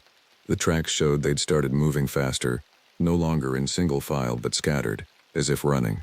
I crouched to examine a deep impression where someone had fallen hard, then scrambled up. Around it, the snow was heavily disturbed, and then I saw it, a track pressed deep into the mud at the edge of a half-frozen stream. It resembled a barefoot human print, but was nearly 18 inches long and proportionally wide. My pulse quickened as I photographed it next to my compass for scale. Following their trail led me deeper into the shadow valleys, where the sun barely penetrated the dense pine canopy. By early afternoon, I found their abandoned backpacks scattered across a small clearing. Their tent was still partially erect, one pole snapped clean in half. Inside, sleeping bags remained unrolled, a family photo placed carefully on top of one. "Hello," I called out, my voice echoing unnaturally among the trees. "National Park Service. If you can hear me, call out." The response wasn't human. From somewhere deep in the forest came a sound that made my skin tighten, a low, resonant sound, part howl, part scream, unlike any animal I'd documented in 3 years of wilderness service. It echoed through the valley, seeming to come from multiple directions. I unholstered my sidearm, scanning the tree line. Nothing moved except branches swaying in the bitter wind. Looking down, I spotted a child's boot next to a fallen tree, and beside it more of those massive footprints, these fresher than the ones by the stream. As daylight faded, I made the difficult decision to return to my cabin. The family's trail headed into a ravine too dangerous to navigate in failing light, and the temperature was plummeting. I left supplies and a note at their campsite, marking the location with a high-visibility flag. Back at my cabin, I radioed Harding with my findings. "What do you make of those prints?" he asked after a long silence. "Large predator," I said carefully. "Possibly bear, though the gait pattern is unusual." "And that sound you heard?" I hesitated. "Unidentified." Another long pause. "Listen, Koyuk, there's something you should know. You're not the first ranger to report those prints in that sector. 3 years ago, before your time, we had a ranger go missing while investigating similar tracks. They found his gear 6 months later, scattered across 5 miles of forest. And the ranger? They never found him." After signing off, I sat at my desk. The radio's static, the only sound besides the wind rattling my windows. I opened my grandfather's journal again, this time reading the entries more carefully. The final page contained a warning. The Tornit aren't legends. They're guardians of places humans have forgotten how to respect. When the balance is broken, they emerge. Outside my window, the darkness of the Alaskan wilderness pressed against the glass like a living thing. Something moved at the edge of the tree line, too tall to be a bear, too fluid to be shadow. I blinked, and it was gone, leaving only the impression of watchful eyes, reflecting the cold light of stars. Tomorrow I would return to the search. Tonight, the wilderness watched and waited, patient as mountains, ancient as ice. Dawn broke with falling snow. The world outside my cabin transformed into a realm of white silence. I reported the changing conditions to Harding before setting out again, this time with a team of 3 search and rescue volunteers who'd arrived by helicopter at first light. "We'll split into pairs," I instructed. "Byrne, you're with me. Morrison and Takala, take the eastern approach. Check in every 30 minutes, and watch your steps in the ravine." I didn't mention the footprints I'd found yesterday. Not yet. Rescuers get spooked easily in these conditions, and I needed clear heads. Byrne, a stocky man with a walrus mustache and 30 years of Alaska experience, fell into step beside me as we headed toward the abandoned camp. "You see something out there yesterday that's got you looking over your shoulder, Koyuk?" he asked after we'd been walking for an hour. I considered lying, but thought better of it. "Found some unusual tracks. Large predator. Bear? Maybe." He gave me a sidelong glance. "You don't think it was a bear?" It wasn't a question. I stopped and pulled out my phone, showing him the photograph of the footprint. Byrne's weathered face grew serious. "My grandfather trapped in these mountains for 50 years. Called those guardian prints. Said they only show up when something's wrong." "Wrong how?" "Balance disturbed. People where they shouldn't be. Taking what isn't theirs." We continued in silence until reaching the campsite. Fresh snow had covered most evidence, but our flashlights caught a disturbing new detail. Claw marks gouged deep into a pine trunk, nearly 9 feet off the ground. "That's not bear," Byrne muttered. "Bears don't reach that high, and the pattern's wrong." The marks were long, 5 distinct parallel grooves, as if something with massive hands had gripped the trunk. Below them, barely visible in the fresh powder, was a partial footprint matching what I documented yesterday. We followed the family's trail as it descended into the ravine. The going was treacherous, loose shale hidden beneath deceptive snow. Halfway down, Byrne spotted a splash of color against the white, Child's backpack caught on an outcropping. "David," I called out, using the boy's name from the report. "Can you hear me?" "Emma, Jonathan," my voice echoed between the narrow walls of rock. Something responded, not with words, but with that same unnerving howl I'd heard the day before, this time closer, more resonant. It bounced between the ravine walls, impossible to pinpoint. Burns' hand went to his rifle. "What the hell was that? I heard it yesterday. Thought maybe wolf, but..." I didn't finish the sentence. The radio crackled. It was Morrison. "We found something. Eastern end of the ravine, near the old mining trail. Better get over here." 20 minutes of careful navigation brought us to their position. Morrison and Takala stood beside what remained of an old mine entrance, partially collapsed and marked with faded no-entry signs. "Found footprints leading in," Morrison said. "Human ones. Small, like a kid's. And these," Takala added quietly, pointing to the ground beside the entrance. The snow there was heavily disturbed, as if by a struggle. Dark stains speckled the white. Blood, already freezing in the cold, and pressed clearly into a bare patch of mud, was another massive footprint, this one so fresh water still pooled in its depths. "They went inside," I said, examining the ground carefully. "All 3 sets of human prints go in. And something else." None of us said what we were thinking. We switched on our headlamps and drew our weapons. The abandoned mine shaft stretched into the mountain, its timbers groaning with age. The air inside was stagnant yet somehow disturbed, as if something had recently passed through. Our lights caught more blood drops leading deeper inside. "Park Service search and rescue," I called into the darkness. "If you can hear us, call out." A faint whimper echoed back. Human, childlike. We moved faster, following the sound through a maze of deteriorating tunnels. The mine opened into a larger chamber where mineral deposits had created a natural cavern. Our lights swept across the space, illuminating mining equipment abandoned decades ago. Huddled against the far wall was David, the missing boy. His face was streaked with dirt and tears, his jacket torn at the shoulder. "It took them," he sobbed as I knelt beside him, checking for injuries. "It came to our tent and took them." "What took them, son?" Byrne asked gently. "Was it an animal?" The boy shook his head violently. "Not an animal. It walked like a man but huge, covered in hair. It smelled like the earth after rain, like moss and old things." A low rumble of falling rock echoed from deeper in the cave system. All of us froze, listening as the sound transformed into what might have been footsteps, heavy, deliberate, moving away from us. "We need to get him out now," I whispered. "Takala, Morrison, lead the way. Byrne and I will cover the rear." As we retreated through the tunnels, David clung to Morrison like he was afraid he'd be snatched away. "It watches from the trees," he whispered. "It's been watching us since we arrived. Dad said it was just a bear, but I saw its eyes. It understands." Outside, the snow had intensified, visibility dropping to mere yards. I radioed for emergency extraction while Takala treated the boy's minor injuries. "What about his parents?" Morrison asked quietly. I looked back at the mine entrance, then at the child's traumatized face. "We'll come back with more people. Right now, he's our priority." "It won't let you find them," David said flatly. "It took them deeper, to the place where the old metal things are. Dad shouldn't have taken those bones." "What bones?" I asked, a chill running through me that had nothing to do with the snow. "From the special place. The circle of stones up on the ridge. Dad said they were really old, probably worth something. He put them in his backpack." Byrne and I exchanged glances. I knew what he was thinking. Ancestor bones from a sacred site. In these mountains, the ancient peoples buried their shamans in high places, marked with stone circles. As if sensing our thoughts, a howl erupted from the mine entrance, that same impossible sound, but now filled with unmistakable rage. The boy began to tremble uncontrollably. "It's coming," he whispered. "It knows we're leaving." I made a decision. "Morrison, Takala, get him to the extraction point. Byrne and I will follow those tracks, see if there's any sign of the parents." "You're going back in there?" Morrison looked at me like I'd lost my mind. "We're search and rescue. That's what we do." I checked my weapon and adjusted my headlamp. "If we're not at the extraction point in 2 hours, leave without us." As they hurried away with the boy, Byrne looked at me soberly. "You know what's in there, don't you?" I thought of my grandfather's journal, the warnings passed down through generations. "I have an idea, and I think I know what it wants." We re-entered the mine, the darkness swallowing us like a living thing, the distant sound of movement our only guide into the shadows where ancient guardians stirred with awakened purpose. The mine tunnels narrowed as we progressed, the air growing heavy with the scent of wet stone and something else, a musky organic odor that reminded me of peat bogs and decay. Our headlamps cast weak halos against the pressing darkness. Water dripped somewhere in the distance, each drop echoing like a heartbeat. These mines were abandoned in '63, Byrne whispered.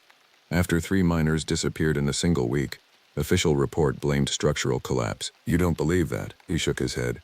My uncle worked rescue back then. Said they never found bodies, just torn clothing and massive tracks that nobody would officially document. The tunnel forked ahead. The left path showed signs of recent passage, scrapes in the mud where something heavy had been dragged. We followed cautiously, weapons ready. What did your grandfather's journal say about these creatures? Byrne asked as we descended deeper. That they're guardians of sacred places, ancient as the mountains. They avoid humans unless provoked, usually by trespassing on sacred ground or taking what isn't meant to be taken, like bones from burial sites. Exactly. The tunnel opened into another large chamber, this one clearly not natural. Mining equipment lay scattered about, ancient ore carts, pickaxes, shovels, all rusted beyond use. Our lights revealed something else, a backpack torn open, its contents spilled across the rocky floor. I moved closer, examining the items. Maps, energy bars, water bottles, a camera, and a small collection of human bones, yellowed with age. Vertebrae, finger bones, and a partial jaw with worn teeth still intact. Grave robbing, Byrne muttered.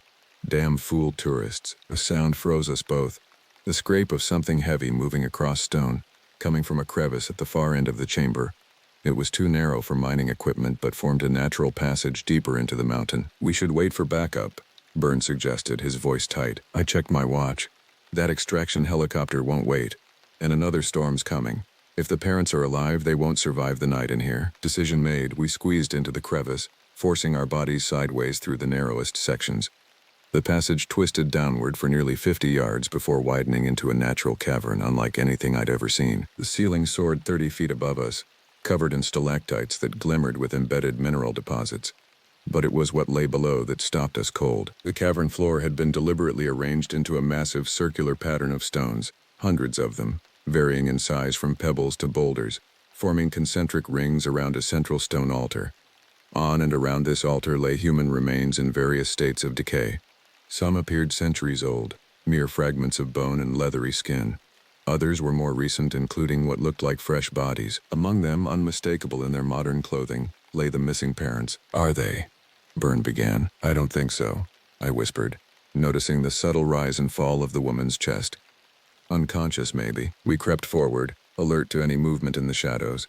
As we neared the altar, I spotted more bones carefully arranged in smaller circles.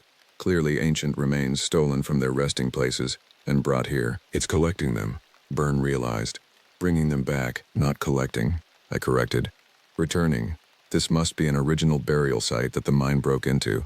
It's putting everything back where it belongs. A low growl reverberated through the chamber. We spun, weapons raised, as something massive moved in the shadows beyond our light's reach. It stepped partially into the light, a towering figure at least 8 feet tall, covered in thick, matted hair the color of old pine bark. Its body was powerfully built, with disproportionately long arms ending in hands with curved, darkened nails. The face remained in shadow, but I caught the gleam of eyes reflecting our lights, intelligent eyes, watching our every move. Don't shoot, I said quietly to Byrne, whose finger was tightening on his trigger. Not unless it charges. The creature, the tornad from my grandfather's stories, made a low, rumbling sound deep in its chest. It pointed one massive finger toward the stolen bones, then to the unconscious parents. I think I understand, I said, slowly holstering my weapon. They disturbed sacred ground, took what wasn't theirs. Moving with deliberate slowness, I approached the altar and carefully gathered the ancient bones the father had stolen. The creature watched, its breathing audible in the silence. We'll return these to where they belong, I said, looking directly at those reflective eyes.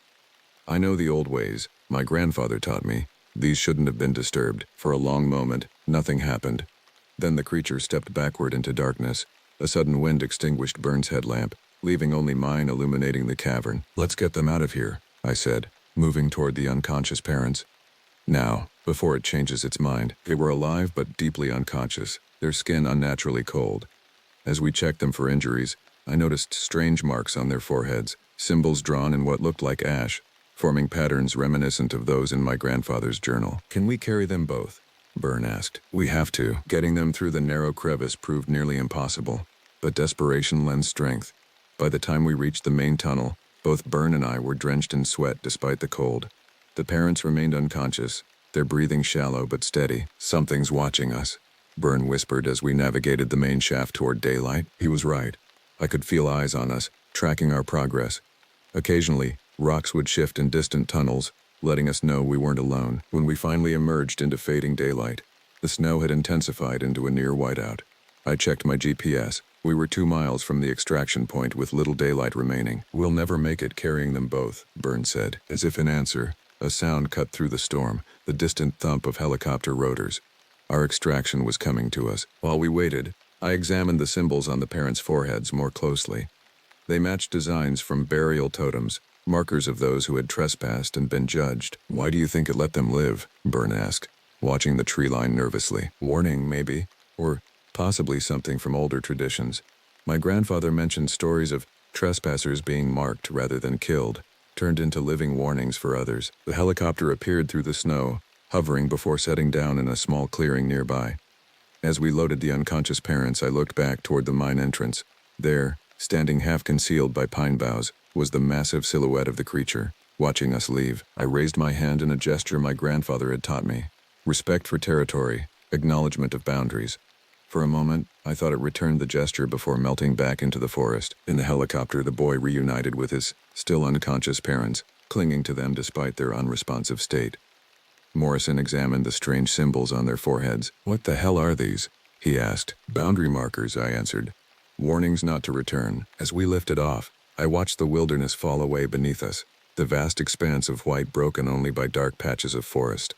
Somewhere down there, ancient things maintained their vigil, protecting places and knowledge that existed long before humans claimed to understand the wild. Back at medical base, doctors found no explanation for the parents' persistent unconsciousness.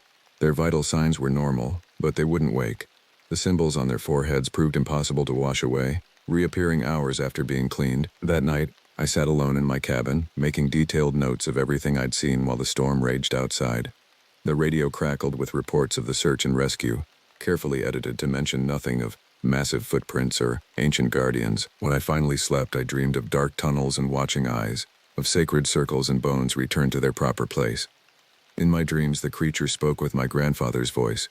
"Respect the boundaries. Remember what lies beyond them." Outside, something moved through the storm, circling my cabin once before vanishing back into the wilderness that was its true domain. The parents remained unconscious for 3 days. When they finally woke in the medical center in Fairbanks, they remembered nothing. Not the hiking trip, not the mine, not the creature. The strange symbols on their foreheads had faded to faint discolorations that doctors attributed to environmental exposure. Only David retained clear memories of what had happened, but authorities dismissed his account as trauma-induced fantasy. Child psychologist declared he was processing the experience through folklore he'd heard, creating a monster to explain getting lost in the wilderness. I knew better. A week after the rescue, I was called to headquarters for debriefing.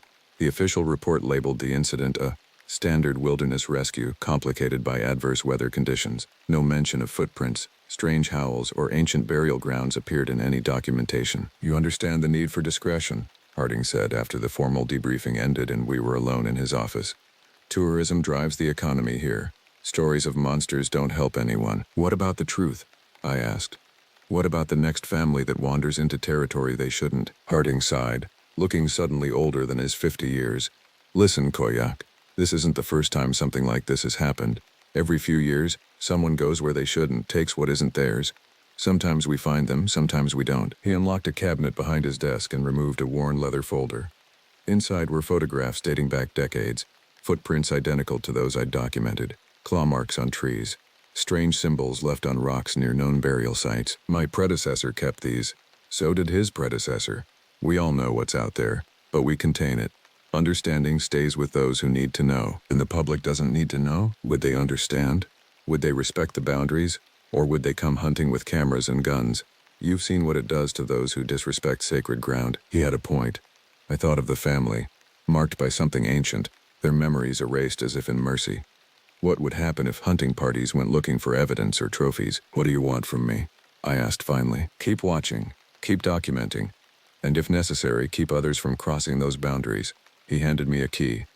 "This opens a special records room in the basement. Everything we know about the tornado is there. Study it." I spent that evening in the dusty records room, reading accounts from rangers, locals, and anthropologists, stretching back a century.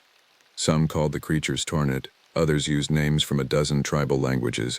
The descriptions remained consistent: tall, powerful beings that protected sacred places, especially burial grounds and places of spiritual significance. More disturbing were the accounts of what happened to those who didn't heed warnings. Not all were allowed to return marked but alive. Some simply disappeared, while others were found in ways that defied explanation. Bodies arranged in ritual patterns, internal organs removed without incisions, skin bearing symbols no modern anthropologist could translate. I returned to my cabin the next day, my pack now weighted down with photocopied records and my mind heavier still with responsibility. The wilderness looked different to me now, not just a place of natural beauty and danger, but a realm with guardians and boundaries older than human memory. That night, a storm lashed the region with wind and snow. I sat by my wood stove, transferring the most important information from headquarters into my own journal. Around midnight, something tapped on my window. 3 distinct knocks, too deliberate to be branches in the wind. I approached cautiously, drawing back the curtain to find nothing but swirling snow. As I turned away, movement caught my eye. A massive shadow retreating into the tree line. On my windowsill lay a small object, a polished stone carved with the same symbols that had been drawn on the parents' foreheads. The message was clear. I had been deemed a boundary keeper. 2 days later, I received new orders. I was being reassigned to patrol the sector containing the abandoned mine and surrounding wilderness. No explanation was given, but none was needed. Someone had to watch the boundaries, to intercept those who might cross them unknowingly. My first week of patrol revealed how active the tornit truly were. I found fresh tracks daily, always circling known sacred sites but never directly approaching my cabin. Twice I encountered hikers straying too close to marked boundaries and redirected them with warnings about unstable terrain and aggressive wildlife. On the 9th day, I found a man with professional camera equipment setting up near one of the stone circles. Topographical maps and satellite printouts were spread around him, along with a dog-eared book on cryptid hotspots of North America. "This area is closed to the public," I informed him, noting how he hastily tried to cover his materials. I checked the park website. "There's no restriction listed for this quadrant." "New policy," I lied smoothly. "Erosion concerns. I'll need to escort you back to the main trail." He regarded me suspiciously. "You're the ranger they're talking about online, aren't you? The one who found that family? The boy's been posting some wild stories about what happened." My stomach tightened. Kids have active imaginations. Wilderness can be traumatic. He described the prints perfectly. 18 inches long, 5 toes with distinctive claw marks. I've been researching cryptid sightings for 15 years, and his description matches accounts from all across the northern wilderness. As he spoke, I became aware of a change in the forest around us. The sudden absence of bird calls, the stillness of the air. Without appearing to, I scanned the tree line, catching a flicker of movement between distant pines. "Pack your gear," I said, my voice hardening. "Now, you know something," he persisted. The boy said a ranger understood what the creature wanted. "That was you, wasn't it?" From deep in the forest came that distinctive howl, part animal, part something else entirely. The man's face paled as he recognized the sound from the boy's description. "That's it," he whispered, fumbling for his camera. "If you take out that camera, I cannot guarantee your safety," I said quietly. "Some things aren't meant to be documented. Some territories aren't meant to be invaded. Pack your gear and leave, or I radio for a removal team and you lose your park privileges permanently." He hesitated, looking between me and the forest where the sound had originated. Something in my expression must have convinced him. He quickly gathered his equipment, casting nervous glances toward the trees. As I escorted him back to the main trail, the sense of being watched followed us, not threatening but evaluating, judging whether I had fulfilled my role as boundary keeper. That night, I added new entries to my growing personal journal. Sketches of tracks, recordings of sounds, maps marking territories that appeared on no official documentation. Like the rangers before me, I was creating a record for those who would come after, for those who would need to understand. Outside my cabin window, the northern lights danced across the sky, green and purple ribbons twisting like living things. In their glow, a tall figure briefly appeared at the edge of the clearing, watching my cabin before melting back into darkness. I understood then what my grandfather had tried to tell me, that humans weren't the only keepers of this wilderness. We were at best respectful visitors, at worst trespassers who had forgotten the old ways and the old agreements. The tornit hadn't survived millennia by being legends. They had survived by enforcing boundaries and marking those who crossed them, sometimes with symbols that faded, sometimes with consequences that didn't. I touched the carved stone now hanging around my neck on a leather cord, my own marking, my own reminder of boundaries to respect and enforce. In the vast wilderness of Alaska, I had found my purpose, not just as a ranger of the National Park Service, but as a keeper of ancient boundaries in a world that had largely forgotten they existed. Winter deepened over the Alaskan wilderness like a held breath. Days shortened until darkness dominated, the sun making only brief appearances above the horizon. In this primal night, I continued my patrols, documenting increased tornado activity around the sacred sites. 3 months had passed since the incident at the mine. The family had left Alaska, and according to follow-up reports, remembered nothing of their ordeal beyond getting lost.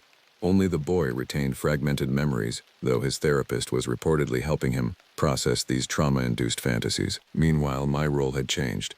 Park administration officially designated me Cultural Resource Monitor for the Northern Sector, a bureaucratic title masking my true function. Harding and a small circle of senior rangers knew the reality. The rest believed I was cataloging archaeological sites. On the longest night of the year, I received an unexpected radio call. "Taser mute. Come in." Harding's voice crackled through static. "Taser mute here," I responded, setting down my coffee. "We've got a situation developing. That reporter who was asking questions about the mine incident is back with a documentary crew. 6 people. Heavy equipment. They filed permits for wildlife photography, but our sources say they're planning to access the restricted sectors tonight." My blood went cold. The mine, among other sites. They've been interviewing locals about folklore. One of them apparently paid the rescued boy for his story. I checked my watch. Sunset had come at 2:30 p.m. It was now nearing 8 p.m. with temperatures plummeting below zero. "Where are they now?" "Satellite tracking puts them at the trailhead near your cabin, moving your direction. I'll intercept them." I was already pulling on extra layers. "Koyuk." Harding's voice turned grave. "Full moon tonight. The elders always said, the guardians walk furthest on the longest night," I finished, recalling my grandfather's warnings. I know. Outside, the full moon transformed the snow-covered landscape into a realm of silver light and ink-black shadows. The aurora rippled overhead in ghostly curtains. I could see clear tracks leading from the trailhead toward the lake, multiple people carrying heavy equipment. I followed their trail, moving silently as my grandfather had taught me. Within a mile, I caught the bobbing beams of flashlights ahead. They moved with purpose, following GPS coordinates toward the sector containing the stone circles. Drawing closer, I made out 6 figures trudging through knee-deep snow. They carried professional camera equipment, sound recording gear, and what looked like thermal imaging devices. "National Park Service," I called, stepping into their path. "This area is restricted." Their leader, a tall man with a closely trimmed beard I recognized from nature documentaries, stepped forward. "Ranger Koyuk, I presume?" His smile didn't reach his eyes. "We have permits for filming wildlife after dark." "Not in this sector. Your permits cover the southern basin only." There must be some misunderstanding. "We filed specifically for this location." He produced paperwork that indeed showed approved coordinates. Falsified coordinates that placed their permitted area miles from our actual location. "These documents have been altered," I said flatly. "The park doesn't issue permits for this quadrant due to unstable terrain and sensitive cultural resources." A woman stepped forward, camera already recording. "Isn't it true that you encountered an unidentified primate species in this area 3 months ago, and that the Park Service is covering it up?" I ignored her. "You have 2 options. Return to the approved filming areas, or leave park boundaries entirely. Your choice." The leader's friendly demeanor vanished. "We have a right to investigate reports of unknown species. The public deserves—" A sound interrupted him. That distinctive howl, much closer than I'd ever heard it before. The documentary crew froze, and I saw excitement rather than fear flash across their faces. "That's it," the woman whispered, adjusting her camera. "Just like the boy described. You need to leave, now." My hand moved to my radio. "Or I call in a removal team with citations that will ban you from every national park in the system." Before they could respond, another howl echoed through the trees, this one from the opposite direction. Then another, from yet another location. My blood ran cold as I realized what was happening. They were surrounded. "What's going on?" one of the crew asked, the first hints of fear creeping into his voice. I made a swift decision. "Follow me, single file. Touch nothing, photograph nothing. Complete silence until we reach the main trail." To emphasize the point, I drew my sidearm, not aiming it at them but keeping it ready. This got their attention more than any words could have. As I led them back toward the trail, the forest around us came alive with subtle movements, shadows flowing between trees, branches swaying without wind, the crunch of snow under unseen feet. The crew huddled closer together, finally sensing the danger. We had nearly reached the trailhead when one of the men at the rear suddenly cried out. I turned to see him pointing his camera into the darkness beyond our light. "There," he shouted. "I saw it. 8 feet tall at least. Before I could stop him, he triggered a powerful camera flash. For an instant, the forest was illuminated as bright as day. In that frozen moment, I saw them, not one but 5 massive figures, positioned in a circle around us. Their eyes reflected the light like animals, but their postures were unnervingly human. Then darkness reclaimed the night, leaving only after-images burned into our retinas. A roar of rage echoed through the forest. Not the usual howl, but something deeper, angrier. The sound of powerful bodies moving through underbrush came from all sides. "Run!" I ordered, shoving the nearest crew member toward the trail. "Drop the equipment! Run!" Most obeyed instantly, abandoning cameras and recording gear. But the leader and the woman stood their ground, still filming. "This is exactly what we came for," he said, voice shaking with excitement rather than fear. "They're not animals," I snapped. "They're guardians, and you just violated their most sacred night with that flash." As if confirming my words, a massive figure stepped into the moonlight 30 yards away. Nearly 9 feet tall, its body covered in thick fur, face a blend of human and primate features yet somehow ancient, primordial. It looked directly at us, intelligence burning in eyes that reflected moonlight. The woman raised her camera. I made my choice. With a swift motion, I knocked the camera from her hands into the snow. Last chance. Run or die here. Something in my voice convinced them. We fled down the trail, the sounds of pursuit close behind. Twice I glanced back to see shadows moving parallel to our path, keeping pace effortlessly. When we reached the trailhead parking area, I herded the crew into their vehicles. "Drive to the main ranger station. Report to Harding. Tell him exactly what happened. He'll know what to do." "What about you?" the leader asked, his documentary ambitions forgotten in the face of primal fear. "I'm the boundary keeper. This is my job." As their vehicles disappeared down the road, I turned back toward the forest.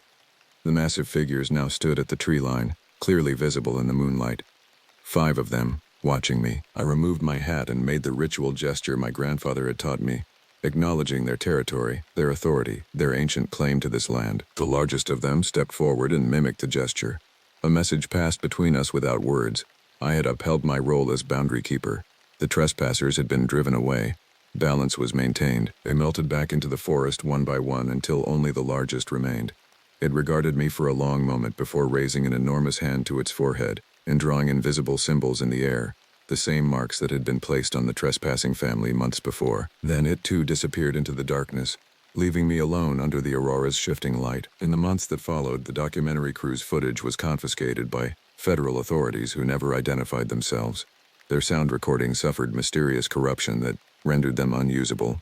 The few photographs that survived showed nothing but blurry shadows that critics quickly labeled bears or moose. I continued my patrols through the changing seasons, documenting increasing tornado activity as human encroachment on the wilderness grew. Sometimes hikers reported glimpsing massive shapes watching from distant ridgelines. Park administration attributed these sightings to bears standing on hind legs or shadows playing tricks in the twilight. On quiet nights, I often sit by the lake outside my cabin, listening to howls echo across the water, calls that sound almost like language if you know how to hear it. My grandfather's journal rests in my lap, its pages now supplemented with my own observations and drawings. The carved stone amulet hangs always around my neck, my badge of office as keeper of boundaries between worlds that were never meant to fully separate. In my dreams, I sometimes see through eyes not my own, moving through ancient forests where humans rarely tread. The Tornad aren't monsters from horror stories. They're guardians of a wilderness that remembers when humans were few and knew their place in the natural order. They enforce boundaries and protect sacred grounds not out of malice but ancient obligation. As human development pushes ever northward, these boundaries grow more fragile. Someday, perhaps, the last sacred places will fall to roads and mines and tourist attractions. But until then, I stand as intermediary between worlds, human enough to warn trespassers away, trusted enough by the ancient ones to maintain the balance. When my time as ranger ends, I'll pass my journals to the next boundary keeper, just as Harding and others did before me. The stone circles will remain on unmapped ridges, the mine will stay sealed, and in the deepest wilderness, ancient guardians will continue their vigil, walking furthest on the longest nights of winter when the boundaries between worlds grow thin. For now, I watch and listen and keep the old ways alive in a world racing to forget them. The radio beside me crackles with reports of hikers and climbers moving through my sector. Tomorrow I'll redirect them from sacred grounds with talk of unstable terrain or protected wildlife. Tonight, I simply watch the aurora dance above Lake Tazermiut and acknowledge the eyes I feel watching from the darkness beyond my cabin, ancient eyes that recognized something in me, something that made me worthy of becoming Koyuk, keeper of boundaries, guardian of forgotten pacts between the wilderness and those who would claim to tame it.